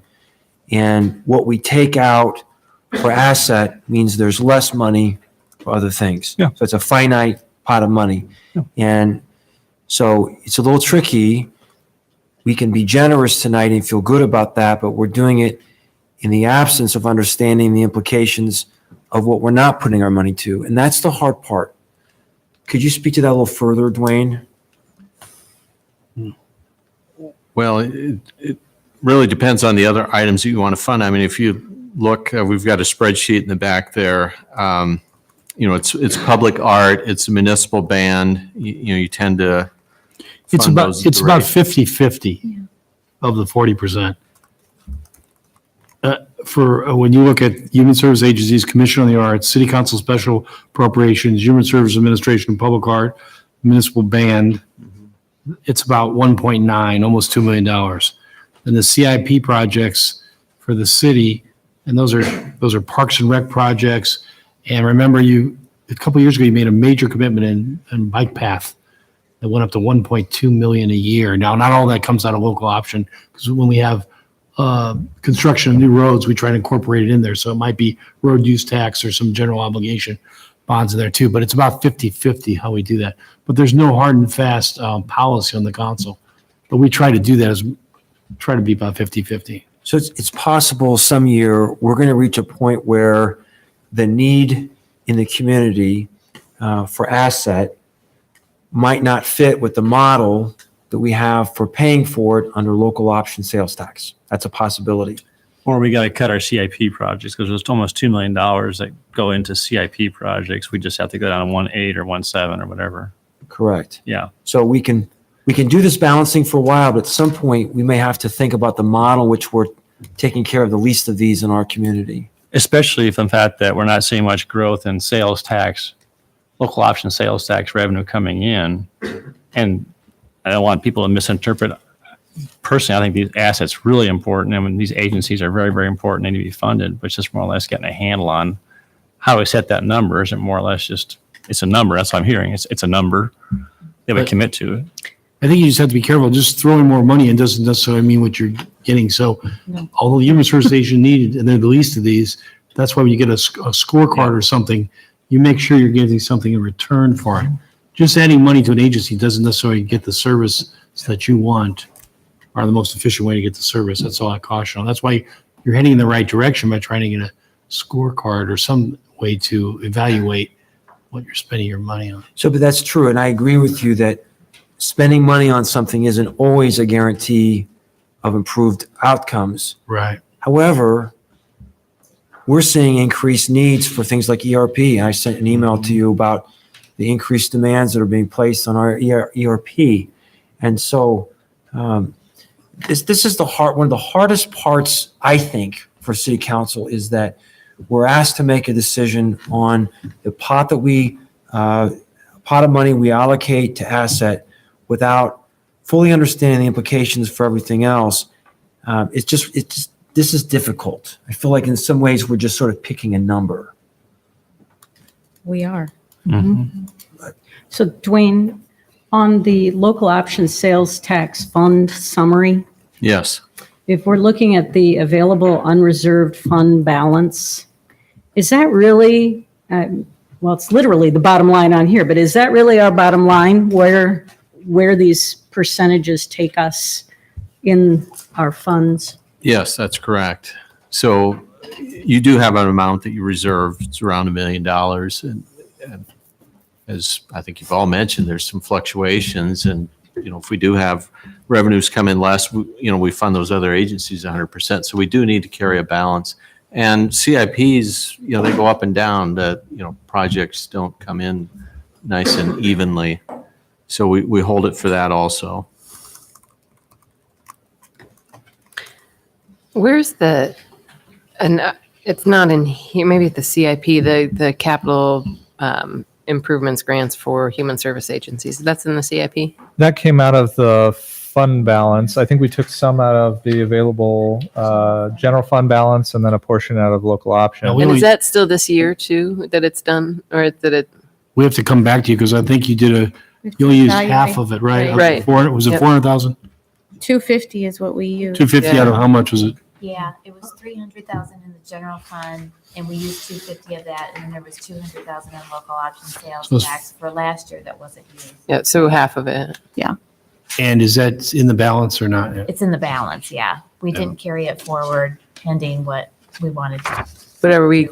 So it's in the balance here. I see, but we don't have a plan to spend it It's up to necessarily? you. Whether you To us, have if to you wanna do decide. it You went Fund through it the balance. first time. Right. Would I you guess I want- thought it was a 2-year thing.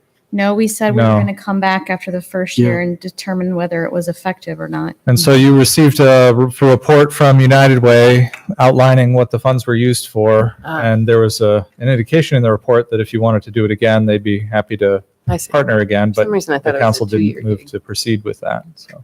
Do you still have the overhead projector there? And this attachment one, I find very helpful in terms of, it's the local option sales tax fund summary. Just showing that if you have a 1% increase, 3%, 5%, it shows the council, set the minimum fund balance reserve. And then it shows what's available unreserved fund balance and how that goes down. So let's just say if we go to 5%, based on what I'm seeing, and correct me if I'm wrong, Dwayne, but it's like you'd have $360,000 left, which is unreserved. Yes, that's correct. So, and if we went ahead and did the full request, we basically we would go over what we You'd have to think about changing your reserve target at that point. For 1 year, and the second year, you're going to be down. That shows us. Now, the problem is, I think I mentioned some of you, the challenge is, some of the capital improvements, a lot of those go to the library and the public and Parks and Rec, and some of them are like purchasing playground equipment. We do it. Makes a lot of sense. Not something you want to bond for 15 or 20 years for. Right. We do a lot of that. We'll show you that, and those are good things to do. I wouldn't recommend bonding it. So the other thing, if you want to raise property taxes, you'd have to maybe set up an amount in your general levy and raise your taxes there and buy capital out of it. You could switch it to the property. Some of it you could switch to property taxes, but it's a good source for these. We're in an enviable position, that we're able to use these for, not for the buildings. And we shifted all the fire department stuff buildings out, and we shifted, I think we were looking today, even a park maintenance shop that's going to be built in the future. That's out of geo bonds. But there's a lot of these smaller things that are $100,000 improvements, maybe reef siding, roofing, things like that. You wouldn't necessarily want to borrow geo bonds. So it's a good source for us. But if you're going to use more of this, we're going to have to figure a way to continue to do those. I don't think we want to put off those kind of improvements. And bikes too. The increase in the bike paths was very a big initiative we've done. We jumped up to 1.2 million. Maybe we could shift that to property tax increases through geos, but I don't think we have to worry about that right now. Is the unreserved fund balance where we go if we have those overages for public works projects that we weren't anticipating? Not in this fund. We do in the other funds, Okay. because we try not to do capital improvements like parks or public Right. works projects out of local option tax. We have your facade program in there. You have both downtown and campus town. We have the neighborhood improvement program comes out of this fund, which makes a lot of sense. I was just trying to think what we might have that would be a big ticket, unanticipated expense that could be coming out of that bottom line balance. One of the factors we haven't talked about tonight, the Healthy Life Center, I don't fully understand what the impact of that will be on our budget. If we don't raise enough money, that may have some implications in terms of our bonding. We would bond for that. Right. How about the operational costs? Operational costs would not, none of the operational costs would go on a local option sales tax. Your bonding would be out of your debt service, and your operations will come out of your general levy, both property taxes. You ready for a motion? Same thing with fire safety. I had a question on, can you just, for Dwayne, can you zoom in on we have total expenses. I'm just looking at the 5% increase. So it'll be the second from the right column, Brian. There we go. Total what? Yeah. So we have so the expenses are shown at 11959. Go down. It'd be this. Oh, there you go. right here. 1959. What's that net increase decrease, Dwayne? What does that signify? That's just revenue less your expenses. So that's what you would have left to go into the other things you fund with it, CIP. That would then be available for capital improvements. And so the beginning balance is what's carried over from this year. Is that right? It says beginning balance. Yes, So that's what we have currently, like in the savings account, so to speak, or. right. And actually, that's an assumed beginning balance after the end of the year we're in right now. Okay. So then we're looking at, we have $2 million, $2,082,000 of CIP projects proposed, which will leave us, so we actually, we would be reducing Yeah. our beginning balance. Yeah, we're dipping into the fund. Yeah. So we reducing actually the fund saw $700,000, That's why you can't keep doing it for the same number of years. which is getting to Now, the point that we're talking I don't about. want to panic right now. No. Maybe next year at this time, we'll have more information on internet sales. Maybe we're conservative. I hope we are, but I can't guarantee that right now. And maybe we'll have to make other moves. But if we have the Healthy Life Center and we've got, maybe 2 new fire stations planned in the next couple of years, that's going to be on the property tax. So moving a lot of these CIP items of property tax, it all compounds it. And you were talking about maybe the parking lots in the property taxes, not do out of parking fund. That will compound it. You just have to know the total impact if you move everything into it. Well, I think it just illustrates, this chart's so helpful, just illustrates that if you just went ahead and someone said, why didn't you fund all the requests?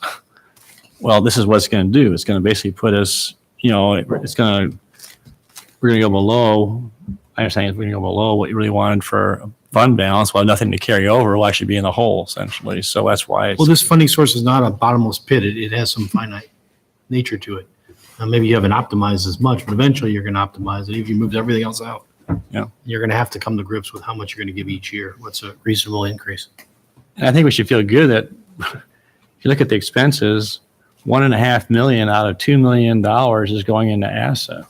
That's huge. And No no other community. cities do that. Yeah. I mean, so CODA gets 172, special allocations 200, but public art and municipal band are $41,000 and $27,000. I mean, I'm not complaining. It's just more or less, as you look at it, I think it's just good to be put in perspective. I think we should be thrilled that we're doing it, but just more or less as we go forward in the years ahead, we got to just kind of the 5% turns into being 30, 40%, and all of a sudden it becomes, as it aggregates, and that's just the case in point. So anyway, all right, very good. Anything else on asset, Brian, that you want to talk about or cover? Have we thoroughly basically beat you in the ground? Or? If I could just get some direction as to how All right, much. I think Mr. So Garten I'll had take an a idea. stab at this. I'm going to move with 3% increase. Second. All right, moved and seconded for 3% increase for the year ahead. Right? Just for asset, correct? Correct. Discussion. All right. Those in favor? Let's see. Yes, we're not, we do roll call? It's, I think. it's just a motion. This motion? All right. Those in favor, Establish the pot, yeah. those in favor say aye. Aye. Opposed or abstaining? Motion carried. All right, next item. We'll turn it over to Tashik to talk about CODA and outside funding requests. So Thank you, Brian. I'll go ahead and I need to abstain from the conversation and the vote on CODA. Okay, thank you. Tashik. So for FY 18-19, the council had allocated the Commission of the Arts $163,979. And this is the same amount council allocated in FY 17-18. For this upcoming funding cycle, CODA organizations have requested $207,080, which represented 26% increase from the 18-19 appropriation. So there are 2 reasons contributing to the increase. One is the number of CODA agencies requesting funds have increased. There are 17 agencies requesting funds this year as opposed to 14 last year. And 2 organizations have requested an increase in funds due to the city auditorium no longer offering a subsidy to the Ames Community Arts Council members. So what we're looking for the council tonight, similar to the asset, is a percentage increase. Pot. Okay, questions for Tashik?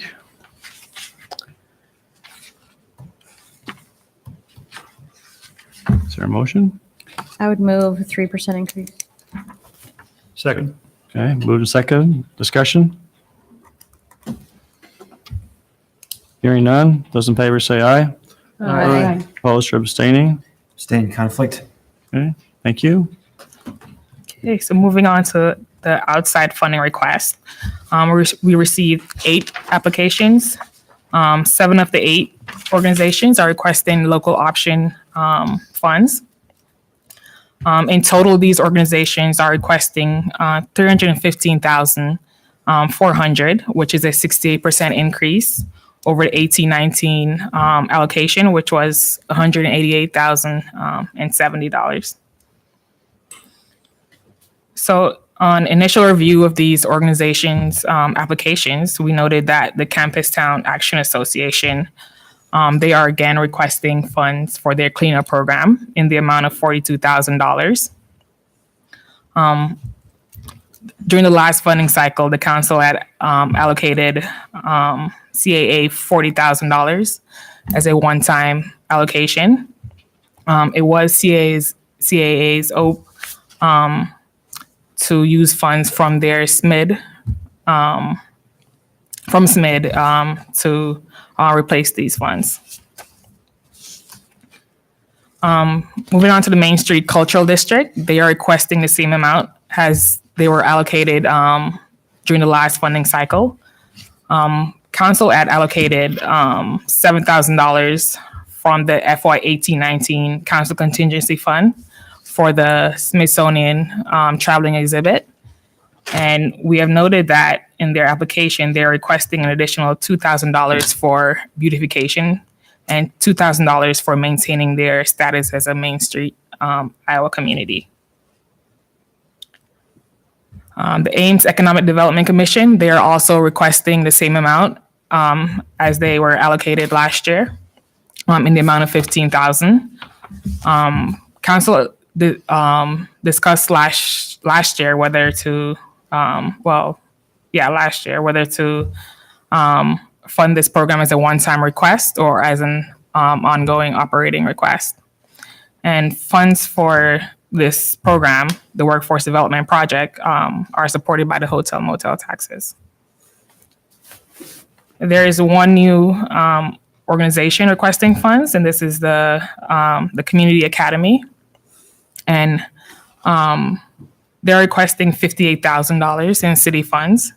And they provide services for youths, project-based services. And that is it. So what we're looking for from council is a percentage increase. Just as an observation, and to Tim's point, when you start saying we got small numbers, you say a 3% or a 5%, this is less than $200,000. And so if you go to a 3% versus 5%, that's only $1,000 or $2,000 more. And you think about, you got the Ames Historical Society in there and the AIPC and the other, groups. That's just take that in consideration as you make a motion. That's all. So I have a question about one of the organizations. So the Community Academy. Mm-hmm. They're new, and I see in the description here that the funds would be used. It looks like pretty specifically within Brookside Park. So renovation of the Audubon Trail in Brookside Park, benches, things like that they'd be doing. So is there some mechanism to fund part of that through the parks? Not through the parks, but we could come up with one-time money, just like we did before, and take out of balance or something. One-time money, if I knew it was one-time money, I could plan for that and maybe find it out. Right. Did they break it down, how much would be charged of that? Yeah, so their request, they outlined the different components that they're asking for reimbursement for, or that they would be asking for reimbursement for. There's really 2 pieces of this that they're looking to be funded. There's the public improvement component to the Brookside Park, but then there's a much bigger component, which is the benefit to the kids who participate in the program. Sure. But how much do they break out for them? So, Do you remember? yeah. So for the Brookside, the Auburn Trail renovation project they're requesting $6,000 for that. How much? 6,000. Okay, of the 58 that they. So if you want to do that one time, I wouldn't put it in the base. You would tell me to Sure. find the money out of. Well, and yeah, I got you. So historically, continue. these outside requests have funded things that is cheaper for someone else to do that would maybe normally be a city function or Something we normally that do, we like might- the ADC. Would Right. argue if we didn't contract with them, Would we we would be probably doing incur the some costs, and you're always going right. to have to balance. Is it cheaper for us, and do we get the level of service we want by doing that? Right. Same with the youth sports complex. Right. Would we have a larger complex that we be maintaining under Parks and Rec? By them doing it privately, it benefits us. I'm not sure. The Historical Society, maybe not. That Yeah, maybe same not. Parallel. Some people could Some argue. cities- Some cities have partner local in museums. Run their own. education. Yeah. They're actually one of the organizations that does a good job of breaking out what their services are. No, I just mean it's not. Yeah, I mean maybe it is a necessary service that the city would Not- otherwise it's Not, provide not necessary, but you'd have to- something that a city may otherwise put under its own. Or if the council eyesight. prioritizes, Right. that would not Sure. unusual to have a local museum or Right. Right. No, that doesn't mean makes you sense. want it or not, but it could be justified. I don't know how you justify this. Sure. No, that makes sense. Without going into, we're not going to go into Right. each one and talk about them, but It's the pot. you could do either percentage or you could actually do a dollar amount too. Is that correct? Correct. But yeah, ultimately, we need a dollar amount that we can use You know, to make the recommendations. And Is- because we would fund the AEDC amount through hotel Yeah. motel taxes, whatever dollar amount you give us does not include that request. We'll just consider that request on its own merits by itself and come back with a recommendation for you. So we need a pot of money for everything except that. so when you had that on page 12, you had the 2% or the 3%. Does that build off of the 188,070? I believe, Seven. Yes, I that's believe it from is, yeah. You'd already took that out of, Right. see that? Yeah. But John's right, we could put in a dollar amount or a percentage. You just want to know how It'll be much. built- It'll be You'll built just, off the 188. you'll just calculate it if we give a percent, if Yes. they get a percentage, or if you say a dollar amount. So process-wise, if we recommend an operations level that that's not adequate to fund some of the larger additions from last year, is there an opportunity then? What's the way that the groups would then come back and maybe attempt to transform this into a one-time request? Is it just another meeting that we have where that sort of thing gets presented to us? They can I come forget back how and it ask works. for that. Well, so we sort of had that last year where Main Street Cultural District was requesting the Smithsonian exhibit to be included in their operating request. And since it was a one-time request, we didn't view it the same way. And we came back with a recommendation that just included their operating components and shorted them $7,500 for that piece. And we gave them the instruction to come back later in the year and ask for one-time money for that program. And they came back and asked for $7,000 out of council emergency. And we funded that. If there are things that you identify right now that you have concerns about that you want to signal to the review group, that would be helpful if you have any direction now. Otherwise, if you give us a dollar amount that doesn't cover everything, we're going to make our best guess as to where we think funds should go. Based on the criteria they've established. Right. Right. And our hope would be that would align with what your preferences are as well. But there may be some differences there that could be substantial. Sure.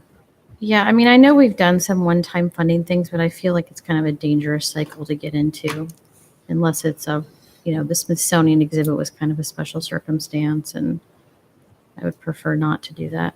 But the real policy issue, you want to fold those dollar amounts into their base now. Yeah.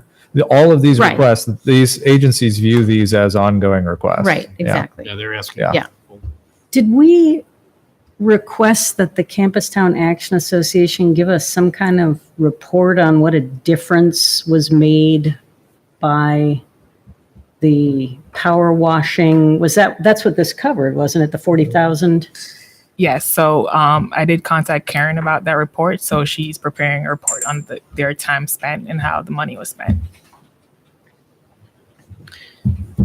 So I guess with regard to the CAA request, I want to see what that report tells us, because I think we voted on the one-time money because the argument was this is going to make a difference for us, and we wanted to see whether there really was a difference being made.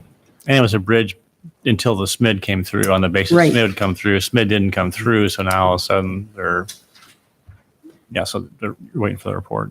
So I would not want to roll that 40,000 in with this particular pot of money. And I'm not really interested in rolling in the 7,000. That was a one-time allotment I for the agree. Main Street Cultural District either. I do think that Campus Town and Main Street we should try to align those more though, more Mhm. closely to make their funding more equitable. I've passed around a little brochure. If you're not familiar with the Community Academy, this is a project that is being pioneered by 4 of the most dynamic teachers we have in our Ames schools. And so there is a leveraging impact on this. These are award-winning teachers for their innovation in the classroom. I spent some time with this group last summer trying to understand what they're doing. I think this is a way for us to communicate our value of our youth. So if you're not familiar with that, I speak very highly of those teachers. Is the Campus Town Action Association director position still partially funded by Iowa State? I believe. I think so. Karen should answer that It question. was at some point, Yeah, it was. right? Mhm. To Amber's point, I think it would be good for us to know how much the other revenue source might be putting There in. was the city picking up the total amount. Yeah. Spreading it. That's a good point. Did they provide that? We should have. They do. We can. Do you need an answer right now? I can pick it up. No, but that's all right. If you want, you could give us a dollar amount to work with, and then tell the group not. Let's say you wanted to discuss just as a council the cleanup portion of CAA. You could tell the group to take this dollar amount, and that you will decide the cleanup portion separately, or that you will decide as a council about the community academy, what to do there, or that, and so forth, if that would help make things easier. Letting the group decide. Yeah, personally. I think it would be better. Dollar amount, give us a recommendation. Yeah. Okay. Okay, is there a motion on either a percentage or a 1920 operations award amount less the AEDC? I'd move for 5%. Is there a second? I'll second. Just Discussion? see what people say. Give me just a second. As John pointed out, the total dollar increase between 5 and 3% is in the $4,000 range total. It's just not a huge chunk. So it seems like it advances the established groups somewhat, and does not go in with full enthusiasm on the larger requests. Yeah. So how do we parse that? It's not up to us. True. But you've heard some comments tonight that there are some concerns about that allocation. So, I mean, we're supposed to be making policy for the community. Are we supportive of the request for CAA and for Main Street Cultural District? And I think, I guess I said, I trust the Staff will recommendation come back that with it. staff will come back with, but Okay. Right. Where I get kind of lost in that process is if you take out the one-time request awards, the 5% actually looks like it gives them more than what they're requesting. So how do we parse that? When you say The one they're time. requesting, is that everybody or how are you? I haven't done the math at that level. Yeah, Yeah. me neither. The 15,000 isn't in there, right? Yeah, if you take out the 40,000, you take out the 7, you take out the 15, you look at 100.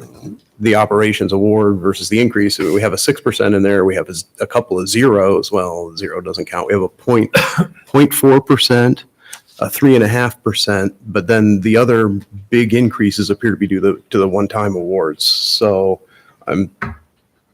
if we have leftover money, how would the decision process be affected by that? Well, you're giving us an authorized amount. The group doesn't have to recommend all of that.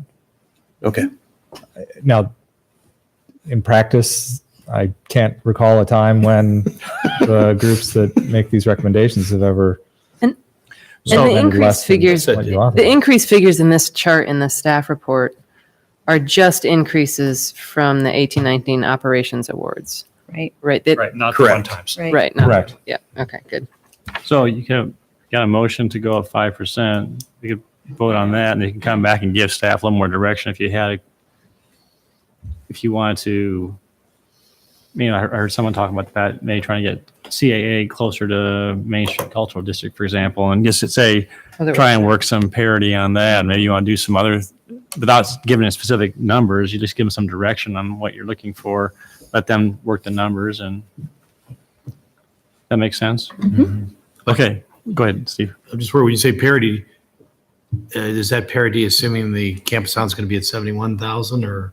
No, is that We including- don't know whether Iowa State's throwing in money in that position Just anymore. what do you meant by parity? Well, That's not part of this motion. It was Let's the get to that in a operations. second. It was just the first column, I think, is what. Oh, okay. Let's do the Not non-tricky part first. All right. Those in favor of the motion, say aye. Aye. Opposed or abstaining? Nay. Okay. Any other motions regarding giving direction regarding just general direction, not specific direction regarding any of these? Do you need a specific motion on the AEDC workforce development option?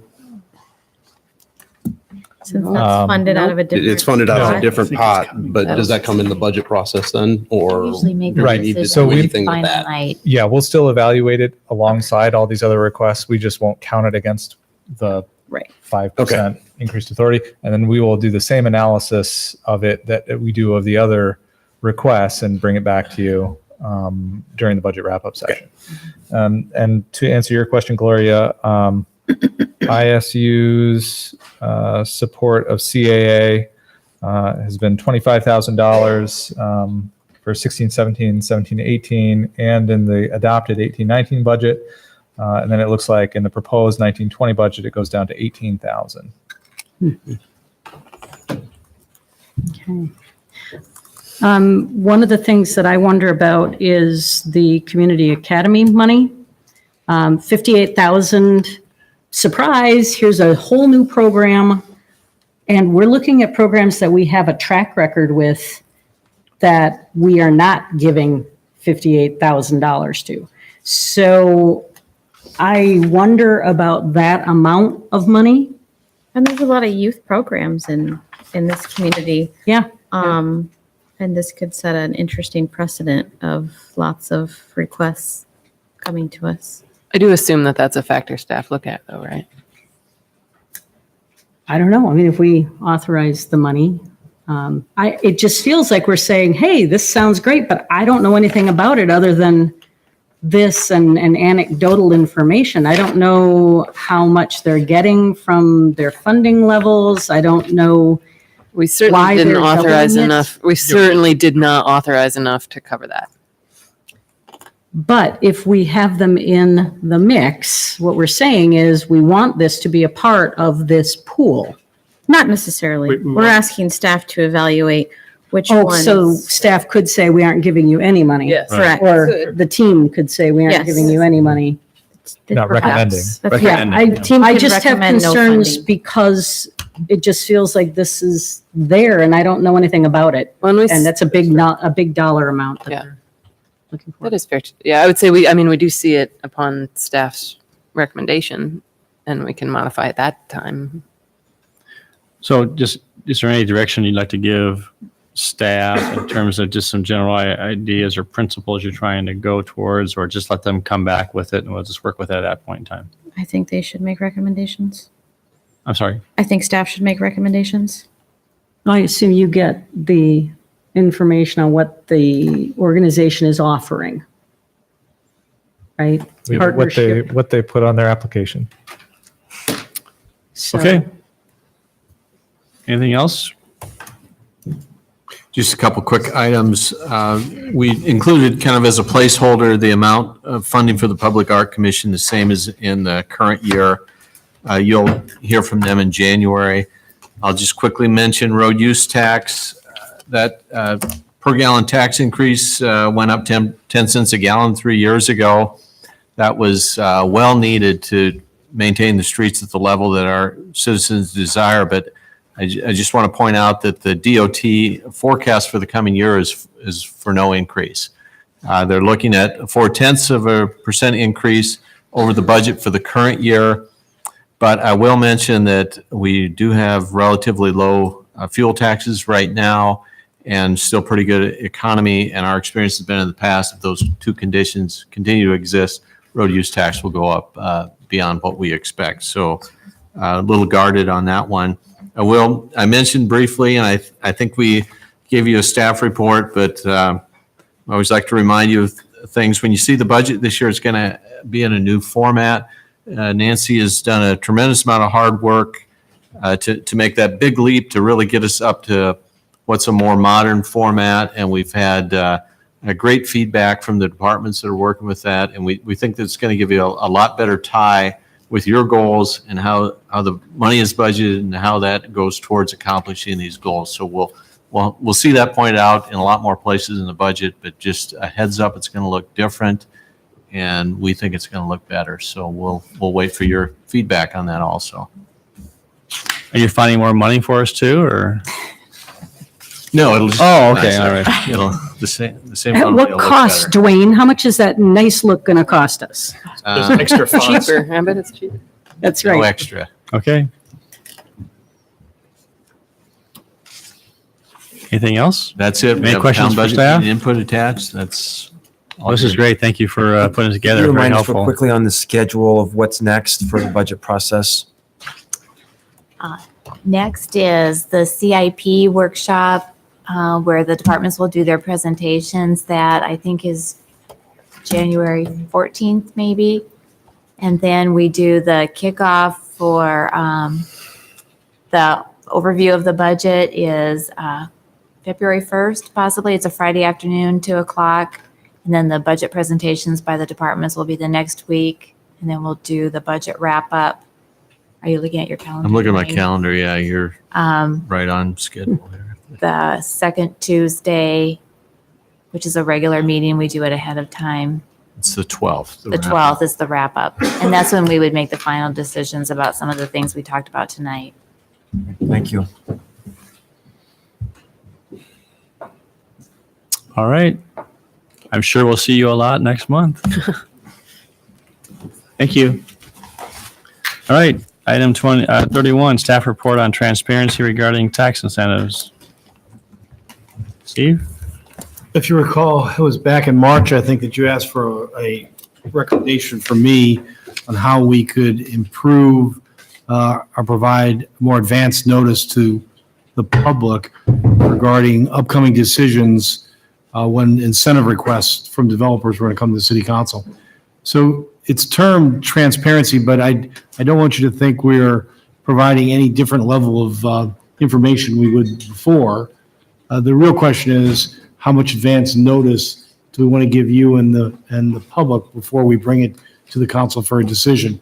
So I outlined 3 options. Of course, there's 4 options. One is to decide that currently it's the process is working well. In other words, usually if there's going to be a request, it will come out on Friday in the packet.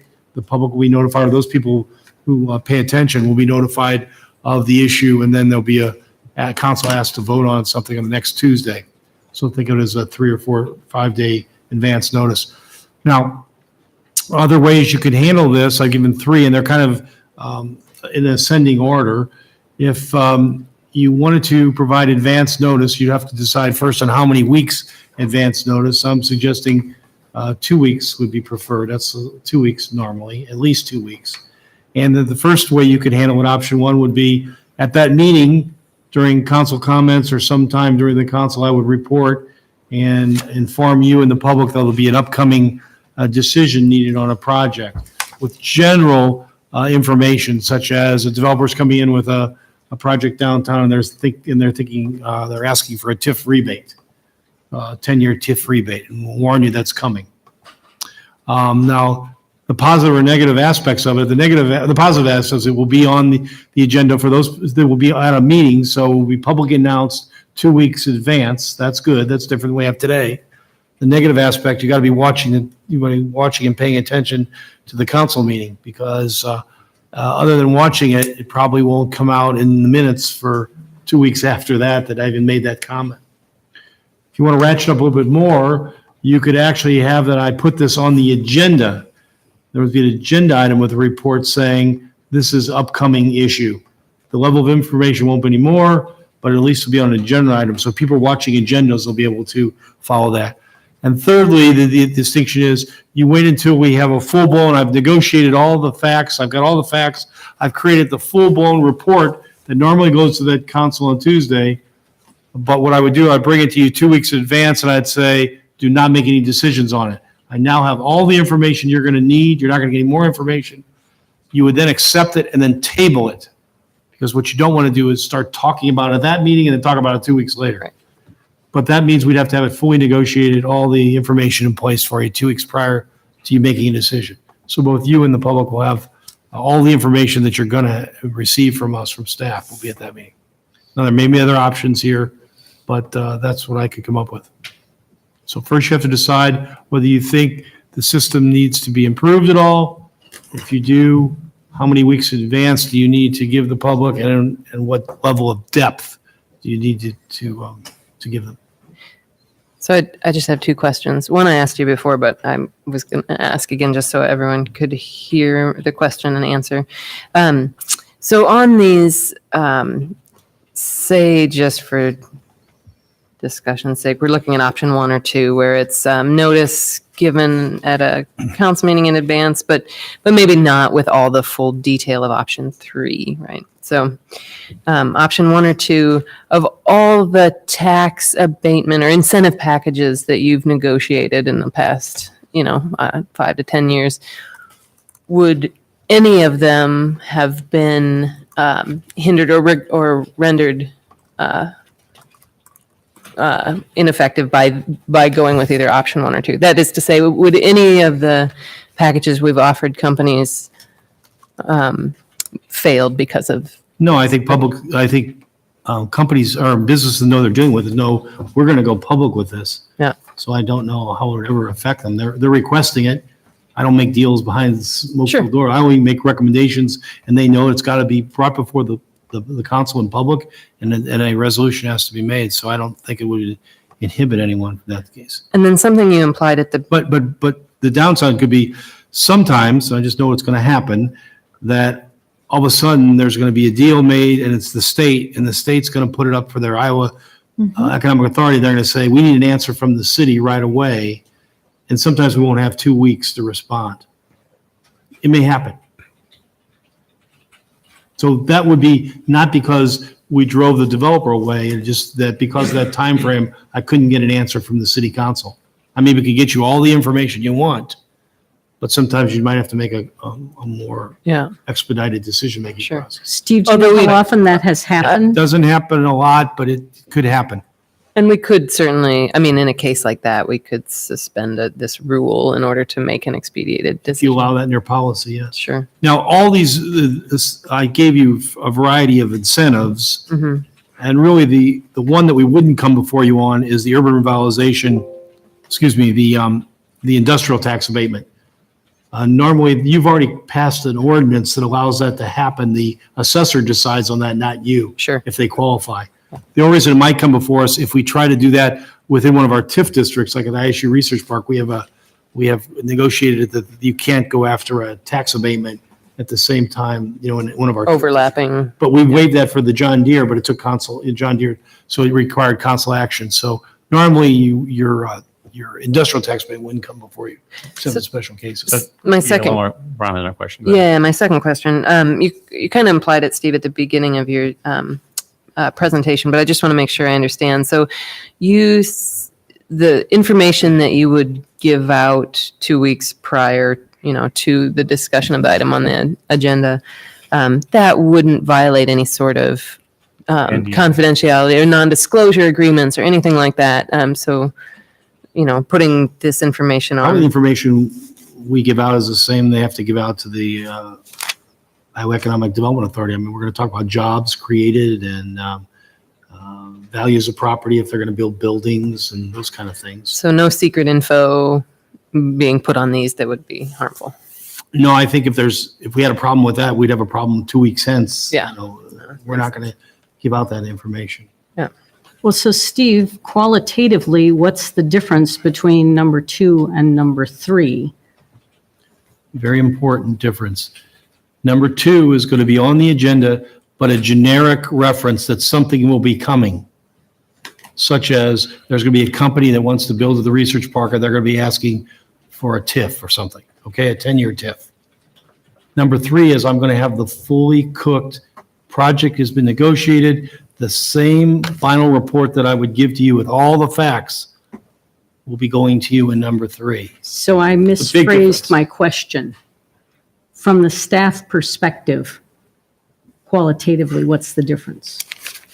Is number 3 going to make you do things differently, impose restrictions on you in any way that number 2 would not, that would be detrimental to your process? You saying there's any more work involved? Or? Well, I don't know what goes into the behind the scenes. Is it more work? Is it work that comes at the wrong time? It all has Is to it- do with, as I mentioned, I think in my memo, many times we're the last people into the process. So everything's been negotiated. They come to us and there's a need for expedited decisions. So the pressure is on staff then to analyze everything, get it done. If the requests are well planned and they come in well in advance, the 2 weeks not going to cause a problem. But So- if they wait to get it to us, it could cause a lot of stress to get it done in time, either for their time frame or for the state, if the state is a partner in this. And so would that be true of both number 2 and number 3, or of number 3 only? Number, The stress level? only number 3. I think. Well, unless they needed turnaround on. Yeah, unless they in a need, week. yeah, unless they need a week, and I can tell you, I can't, I've got to get that report done, full-blown report, in a week to get it to you, so you have all your information. I guess it'll be stressful no matter what if I don't get it in timely fashion. So if you're already attempting to get us things as soon as is reasonable given staff time, why do we need to do anything at all? Well, it's not getting it to us, right? It's getting public notice. I mean, Right, but I don't think staff ever is purposely not trying to give public notice unless there's circumstances. Well, you asked That for this are- report, so you have to decide. I did not ask for this report. You in the generic Yeah. sense asked for the report. Right. The city council, so you have to decide, is there enough notice by sending it on a Friday that people who are interested will be able to show up, listen to it, and give valuable input to the public? Right. That's what I thought you were asking for. Yep. If you gave them 2 more weeks, would that, I mean, I'm skeptical. If people are watching, they can watch on that Friday before versus 2 weeks. Right. It's a responsibility of the person to watch it. Yep. Even read the report. But it does give you 2 more weeks if people are interested. Yep. If I just mention it, then number 1, they may not, they have to be streaming it or watch it on TV. Number 2, at least they can watch the agenda and they'll see it on there. It'll be written on this agenda. Number 3 will give them the full-blown facts they can respond to. So 1 and 2 will say, something's coming, be aware, watch for that Friday before. It's all whether you believe there's been adequate notice to the public to give you adequate input into the process. That's what you have to decide. And the advantage of number 2 over 1 is that it actually be something that would be written. agenda. And if someone is watching each agenda, it would be there. Not in detail, Right. but it will say Right, something's right. coming. But option 1 would require them to be watching as we talked about, During council. you know, It's a declaration that something's coming on 1 and 2. It's not to give them all the facts. Yeah. They're prepared, then they've been forewarned. They're alerted. It's an alert is what it is. The first two are alerts. Well, and number 2 actually encompasses number 1. Yes. It Because if is, it's yeah. on the agenda, then you're Yeah, also getting exactly. the oral presentation. all be But basically. not in detail. I wouldn't No, say. but Yep. it is both the written You can agenda track it. and, You wouldn't just forget to do it. right. My thought on this is, if there was an indication over the last several years, there was actually a problem, what the city negotiations had accomplished, I think that would be a weight in favor of one of the first 3 options. And I'm struggling to understand why we would change something if we haven't identified a problem. And we give staff and AADC direction about the kinds of priorities we have in the community. And I think that they've done a marvelous job of negotiating. So if we needed to pull their leash and bring some spotlight in to have a little more scrutiny of that, I think one of these 3 would make some sense. But I'm going to be supporting option 4 of just standing on what we have now, right now. So to take a step back and look at a bigger policy thing, to me, we're looking at giving different advance notice on this one thing than any other thing that we do as a council. Right. Every other thing that we do comes out on a Friday. We vote on it on a Tuesday. That's not true, though. We do, I mean, we require notice of public hearings for a number of topics. We require public notice to be given farther in advance than Friday. We require notice of those are public. required Those by are law. We just yeah. optionally State law added requirements. that hearing notice to entering into leases with respect to parking lots. That was purely optional. Yeah. We did that, yes. Yes. So it's- Yes, but down a step lower than that, I tend to agree with Tim. This seems like a solution that's looking for a problem. Hey, we don't see abuse on this.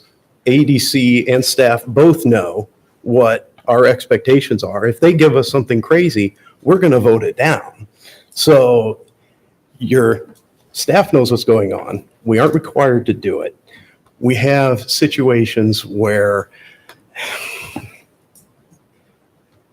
never mind. I'm not going to go there yet. Well, there has been a constituent Yes. who has appeared before council on multiple occasions, to my knowledge, over the last 2 years, that has raised a concern, and this constituent also sent an email today on that point. And so I think that if it's decided to do nothing and keep it the same way, we just need to be, as a council, resolute and understand why we decided to do that. So when the next time around, if that person feels that it's not being adequate notice being given, then an explanation can be given so that they understand why that decision was made. I think that's what we need. That's what's driving this. Yeah, and I think that's fair, but we've talked a little bit earlier too about how you're going to miss this. People are going to miss these other notifications. Right. People pay attention when they need to pay attention. Otherwise, or afterwards, yes, very fair.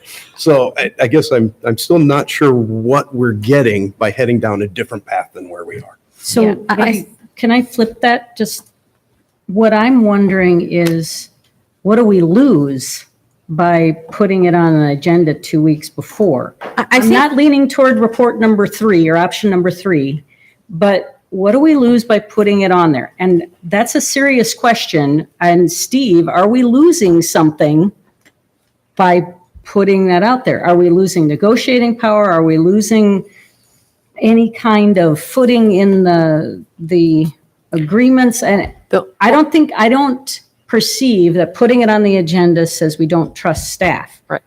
That's, so. Not that we don't trust them, just that we're going to micromanage them. No, this isn't micromanaging, though. I think it is. Sorry.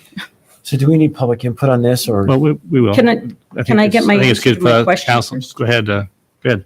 Steve, what are we losing by putting it on the agenda? Option 2. Anytime you have a hard and fast deadline, it says 2 weeks, I can conceive of a time where we might need to respond quicker. That's all I'm saying. That's the one downside. So we'd have to have something to And But- from a transparency perspective, that actually, to me, looks worse than what we're doing now, because it looks like we're trying to get around a rule that we wrote.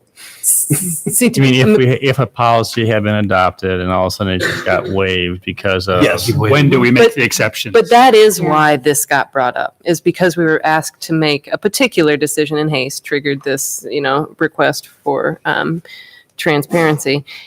It was because we were asked to make a decision quickly. And in that specific case, that project would not have happened.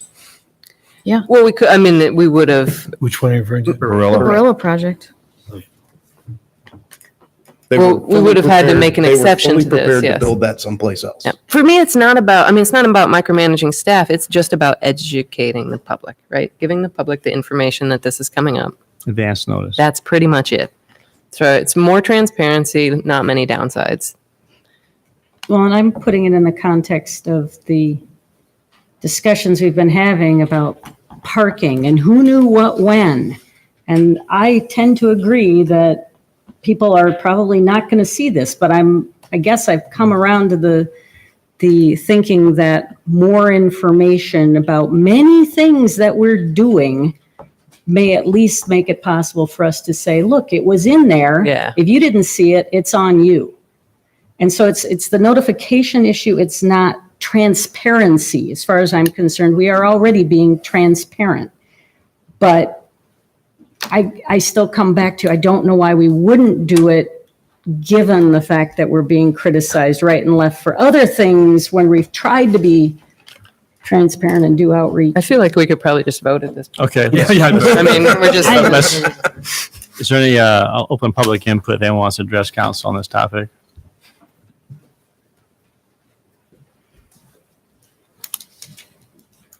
Good evening, Mayor and Council. I'll try to be concise. I know this is the last item on the agenda, but I did want to address. Introduce yourself. Oh, sorry. Drew Camp from the Ames Chamber of Commerce, 304 Main Street. I wanted to start with your question, Gloria. One of the biggest issues is, regardless of if you think you won't break an NDA or you think you won't break confidentiality, people talk. A lot of things are going around. There's a lot of things that get talked about. It's very easy for that perception from a company to happen based on the most basic of things. For example, look at Verbio, the individuals, the entities that are moving in to the DuPont facility. John and Dan were both signed to NDAs to basically talk about nothing about that project. And if the company even remotely thinks that you are breaching that, there's legal ramifications that they can have to come back at you at, or you could completely lose the project. The fact of the matter also is that a lot of the times, no project is the same as any project. You're juggling 18,000 different things. The Spur Cornell example was one of the most crazy projects we've probably ever worked. It was also one of the biggest projects we ever worked.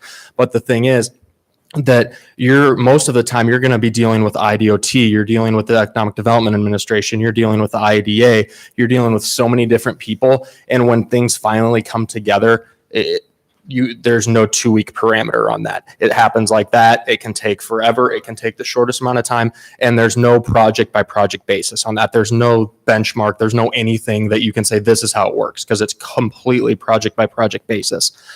There's clear parameters that the city sets. It was outlined in the document. I won't go into those. You each know what those are. We're extremely conservative with how we go about those. We know that's how it's going to have to be done before we come to council. And we just know that's the responsibility we have as an entity that acts on behalf of our taxing jurisdiction being the city. And one of the biggest things too is a lot of the times when you look at IADA for local match, a lot of the time it is the state mandated 5-year rolling tax abatement that the assessor usually gets. And even that, when we were working with the 3M project, I had Greg Lynch on the phone with them weeks in advance of that to make sure he knew what was going on. They knew what was going on, just because it's prudent to do that. And that's something we usually are always doing. So I wanted to make sure we touched on that, but I really do agree with what Tim said too. And I know in talking to Dan as well, that's something that we view, and Chris said this as well, you're looking for a solution to a problem that does not exist right now. If we were throwing money at things all the time like some other states do, I understand where you might be coming from. That's not something we do. That's just not something we do here, and it's not something we will ever do, just because it doesn't work here and it's not prudent and strong management on our end. And obviously that's not what our board wants Dan to be doing either. Otherwise, we would be having a different conversation. So that is really the things that I wanted to make sure we touched on. But those were the important pieces that I really needed to make sure that you guys knew, is that it's just, you can't possibly say that there's a one size fit all. And then I think this approach kind of does that in a lot of ways, and it just doesn't work in that regard. And like, once again, I would just reiterate, we are always working with city staff, whether it's Steve, whether it's Greg Lynch, whether it's Dwayne and his staff, whatever needs to be done, they're clued in the entire time, because you have to know that when it comes to the time that that snap decision has to be made, you have to know that the support's there. So you're having them along all the entire time with whatever they're looking at, whether it is a TIF rebate, whether it is an abatement, whatever it may be, they're always going to be clued in, just because that's the way it's going to make the best decision possible. And with that, I will open up for any questions people may have. Well, I think if memory serves me right, and I was sitting on the other side of the dais when this came up, one of the observations or complaint is that the comment was made, I think it was by, Dan Culhane, this project's been in the work for a long, long time. And it gave the impression that stuff was basically going on for a long time, behind closed doors, so to speak. And then all of a sudden on Friday, this packet comes out and council's expected to go ahead and approve this on Tuesday. And it gave the impression, I think, to at least the public, that why wasn't there more communication? And maybe the point was it was being talked about for a long time. Maybe it's just a matter of the words that were chosen or the delivery. But even in that communication, I think that was partly what kind of raised the hackle, so to speak, of one individual as well too. So just that's a comment, an opinion. Question for you though is, talk about timing in terms of how critical it is, or how quickly things develop, and is it possible that Steve may find out something on the Wednesday after a council meeting and action is required by the following 2 weeks later? And actually sometimes we have 3 weeks in between a council meeting. Can you talk about that in terms of, we're not into that world, or don't have any windows into that process that goes on? Well, we always know when things have to be done based on the council agenda and things like that, when they have to get submitted. So whenever we hear something, we tell someone looking forward, this is the soonest council agenda you can get on. And that's something that we have the discussion about. But the thing is, in a lot of the projects we work on, the ones that I've most recently worked on being Burke, obviously that was in Nevada, and then also 3M, all of these things happen. They have boards that they're answering to. They have all these different things that they're answering to, and it happens like that. And then you get it on as soon as you can. And that's how it is. And that's how it's always been done. And that's how it's going to continue to be done. So you can't really, it's always extreme. There's always a lot of expediency. Things always move very fast. But as soon as we know about it, we're getting it, we're reaching out, getting it out, getting it onto the agenda, and getting it on the people's radar to make sure that it will be on the next council agenda as far in advance as we can get it. And there are some projects, yes, that they're talked about for quite some time, just simply because of the fact that that is something that the company has looked at doing for a while, but that's just when in their strategic vision it worked for them. Other questions for Drew? Thanks. Okay, thank you. Anybody else? All right, close public input. Is there a motion or further discussion? I just have a comment. I think that Ames really does have the right to require things to be submitted in a particular time frame, whether it's 2 weeks or whatever. I think that people should be able to work with that. They're good at figuring out what schedules are, and if that were a requirement, then I think people would adhere to it. But after listening to the conversation, considering this, I think there's merit in just the observation that 4 days, Friday to Tuesday, that's our standard notice period for pretty much everything except some exceptions that we've made and some legal requirements. It really is. Council is council of volunteers, and we do the best that we can with the information we've given. And when it comes to something that's an incentive program, that's specialty information that I don't think any council person is really able to wade into there and say, oh no, I want to get involved in that negotiation, or that I'm going to, more time is going to make me figure this out better. So I think, and it was good to have this discussion, but I'm not, I'm not feeling it. All right, let's get a motion here so we can go ahead and give put a bow on this package, or close this loop on this one. I move to take no action. Second. Okay, moved and seconded. Any further discussion? Those in favor say aye. Aye. Opposed? Motion carried. Thank you. All right. Disposition of communications. We have a number of them.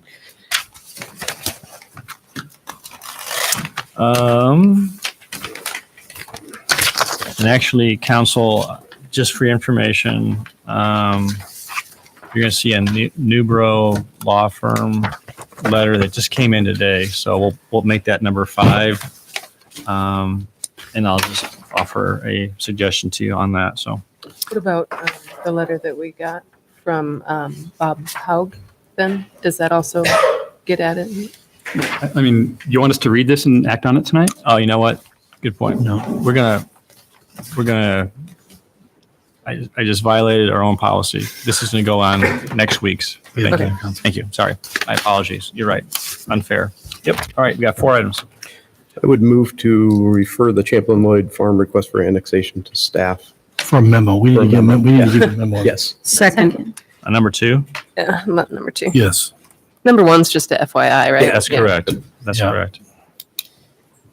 The moves are second. Second. Oh, I seconded. Brown got a second. Whomever. All right. Gloria did. Yeah. All right. Those in favor say aye. Aye. Those opposed? Carried. Number 3, memo from Damien. I would move that we put this on a future agenda for discussion. Second. So I want to add just a little bit to this. So, question 3, other than parking funds, what are other sources of revenue for parking related capital improvements? That didn't really get at the heart of what I was asking for. What I am not interested in taking money from other forms of revenue. I'm looking at other pots of dedicated money that we could reallocate to parking.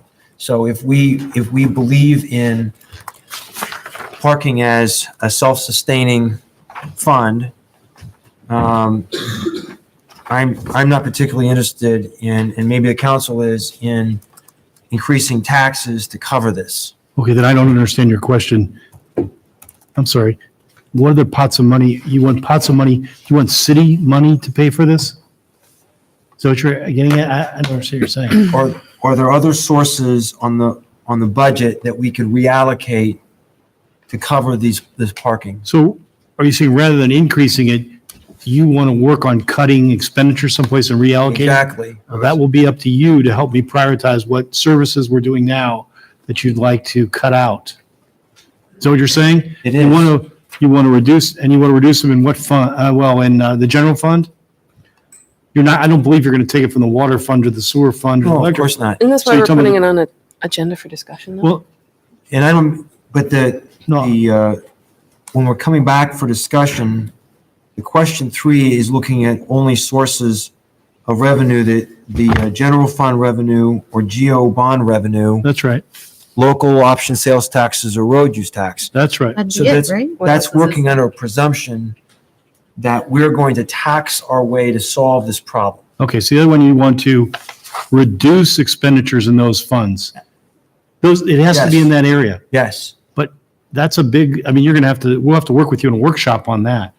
You'll have to make a decision on what we're paying for now you'd like to eliminate to free up money. Is that what you're looking for? Absolutely. So That's I'm not a big we working would on- discuss cutting money from roads and public safety to Right. fund Or police or parking, fire, the parks and parking system. recreation, or I library. don't think we should work under the presumption I hear that you. every time there's a project, we're going to ask these people to pay more taxes. I hear you. So I just want to have a conversation at some point.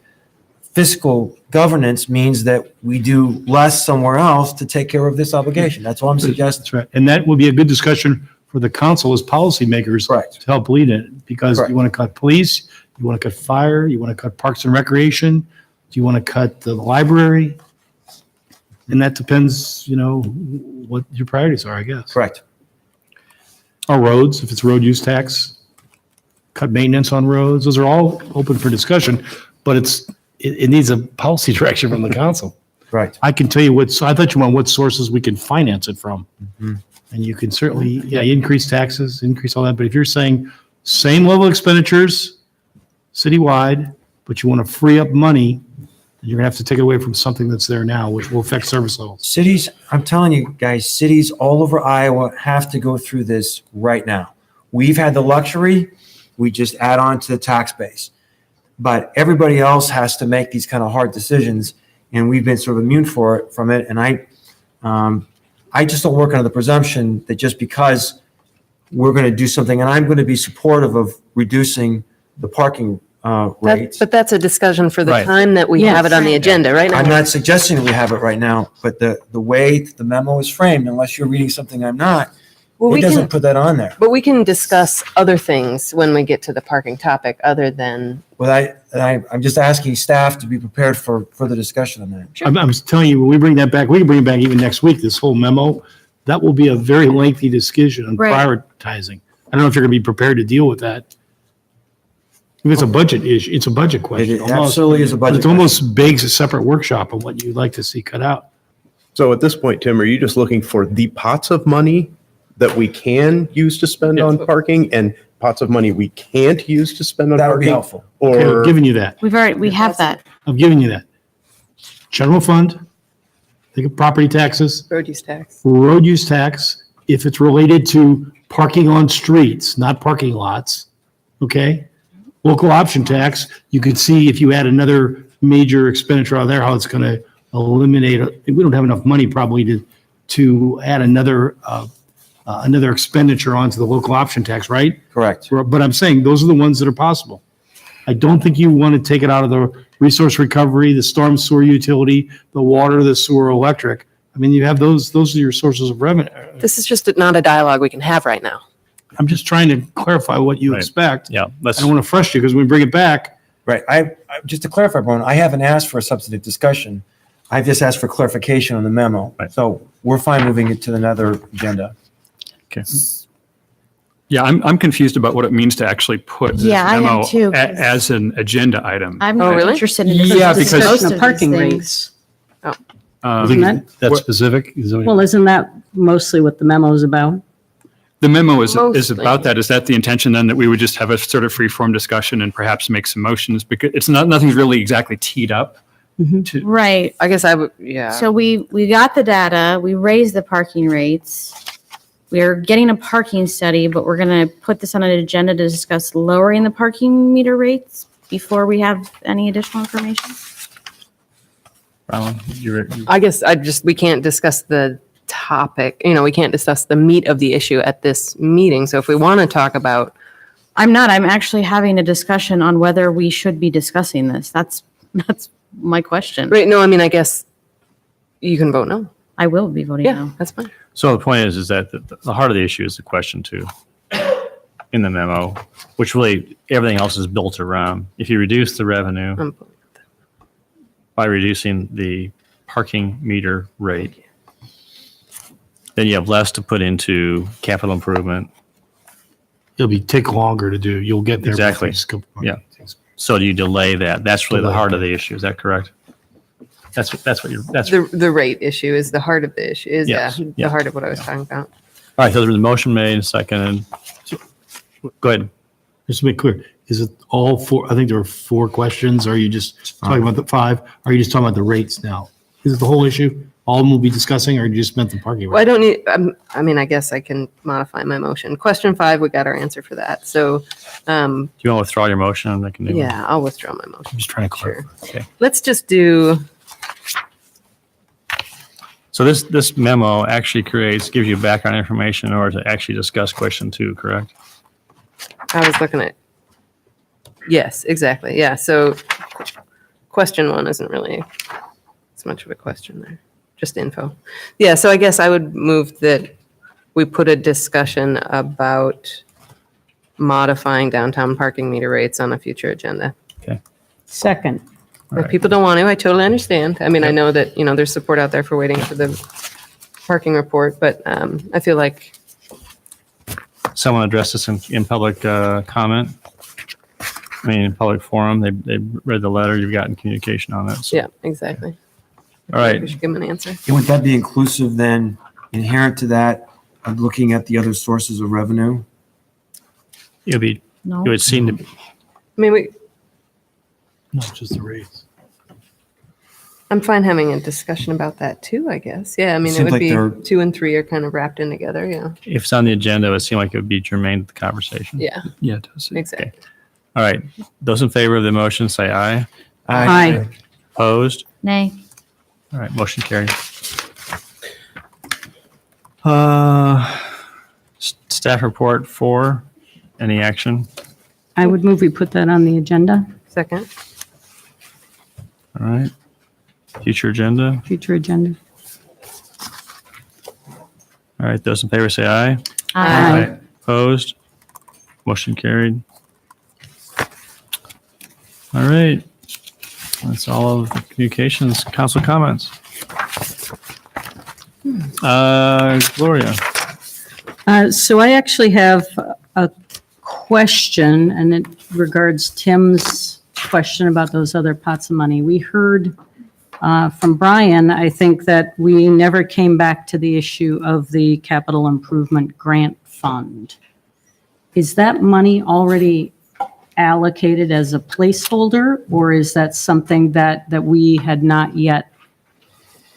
It's there in the fund now. You never reallocated, so it's in the fund, so it's there. Okay, so it's not something that we could put on the agenda to talk about whether we actually should need to put it on the agenda. No, yeah, you got to decide whether you're going to phase 2. Yeah. You So- can review what you accomplished in the first phase and then see if you think there's enough demand or you want to do the second phase of it. So I would move that we put a discussion of the capital improvement, is that what we called it? The capital improvement grant fund for human service agencies on an upcoming agenda. Second. Okay. Those in favor say aye. Aye. Aye. Opposed? Motion carried. Anything else? I don't think so. Chris? Nothing tonight. David? Council, I sent an email about sidewalk access to commercial developments. And so I hope you recall this. The issue that sort of brought this to my mind was simply that there's no sidewalk access at Chestnut, Chestnut Street into the Jethro's and Kmart and Staples Cinemark kind of complex. But there is a bus stop there, and I just think that's kind of strange. But I think that that's consistent with our current ordinance. My request then, and what I'll move to do, is to ask staff for a memo or report on, first, approaches for creating better sidewalk access to the Cinemark on Point area from South Duff, such as at Chestnut Street. That's the first one. And 2, approaches for requiring better sidewalk access to sites like this generally, perhaps by an ordinance change or other technique. I'll second. So my hesitation on the first part of it is that I'm hesitant to make this a project-specific effort. The second part of your motion, I think, is more palatable because it's looking at city policy broadly. Yeah. If I could just explain the reason that I included the first part is because I know that site generally is in transition, and this might be an opportunity to actually improve that site that is now, I think, if the project completes, I would expect it to attract a lot more traffic into that site. There's just going to be a lot more business going on there. And so we may have an opportunity here. It may be that we don't have a good technique to make anything happen. We've approved it already, haven't we? We've approved the preliminary plat, and I don't know if is that the total end game here or the site plan, I guess it was.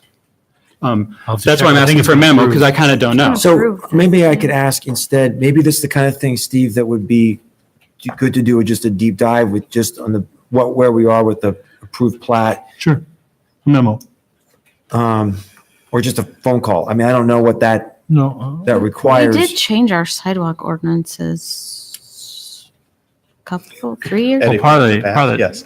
Fairly recently. Part of the challenge, though, is that On Point doesn't own this property. Yeah. It's actually on north of No, Vision yeah. Bank and south of was that not Red Lobster, but it's Applebee's. Yeah. And it's looking for better access from what to From South Duff. No, not the specific, the general. Oh, so let me go back to the motion. To the streets, To sites like this generally. No, we have one, but it's not enough. So you're looking at. Right. The current requirement, as I understand Only it, is there needs to be a sidewalk approach to a site, regardless of a commercial site, regardless of its size, one sidewalk approach. And I would like to see that improved. And that's my reading of the current ordinance and what I understand from conversations. So the way the motion stands is one's project specific and one is general, correct? Yes, and it's just a memo or report at staff's discretion. Okay. Those in favor say aye. Aye. Opposed? Nay. Motion carried. Anything else, David? No, thank you. Nothing for me. Ellen? Nothing tonight. Amber? Ally? My last two finals of the month. You're here? Oh, my stars. It's my job. Wow. Besides being a student, I guess. But my first two went really well, so I hope that I can Good. continue that. All right. And Ally has a new video out. Yeah, Jordan Prince did a fabulous job filming it, and I think she edited all herself. So my voice sounds super weird, but I think it's a little biased there. But yeah. Well, we wish all the students happy holidays as they take off at the end of finals week. We'll look forward to them coming back. And council, just as a reminder, and also for the general public, our council meeting we have a council meeting next Tuesday night, the 18th. And it starts at 4 p.m. And Diane has informed me that we'll be bringing a boxed lunch, supper. And the first 2 hours is scheduled to be our kickoff for the comprehensive plan. So for those who might be interested in watching or coming, starts at 4 o'clock, and then we'll go into our normal regular council meeting after that. So anyway. All right, favorite motion of the night. Who's got it? Move to adjourn. We are adjourned.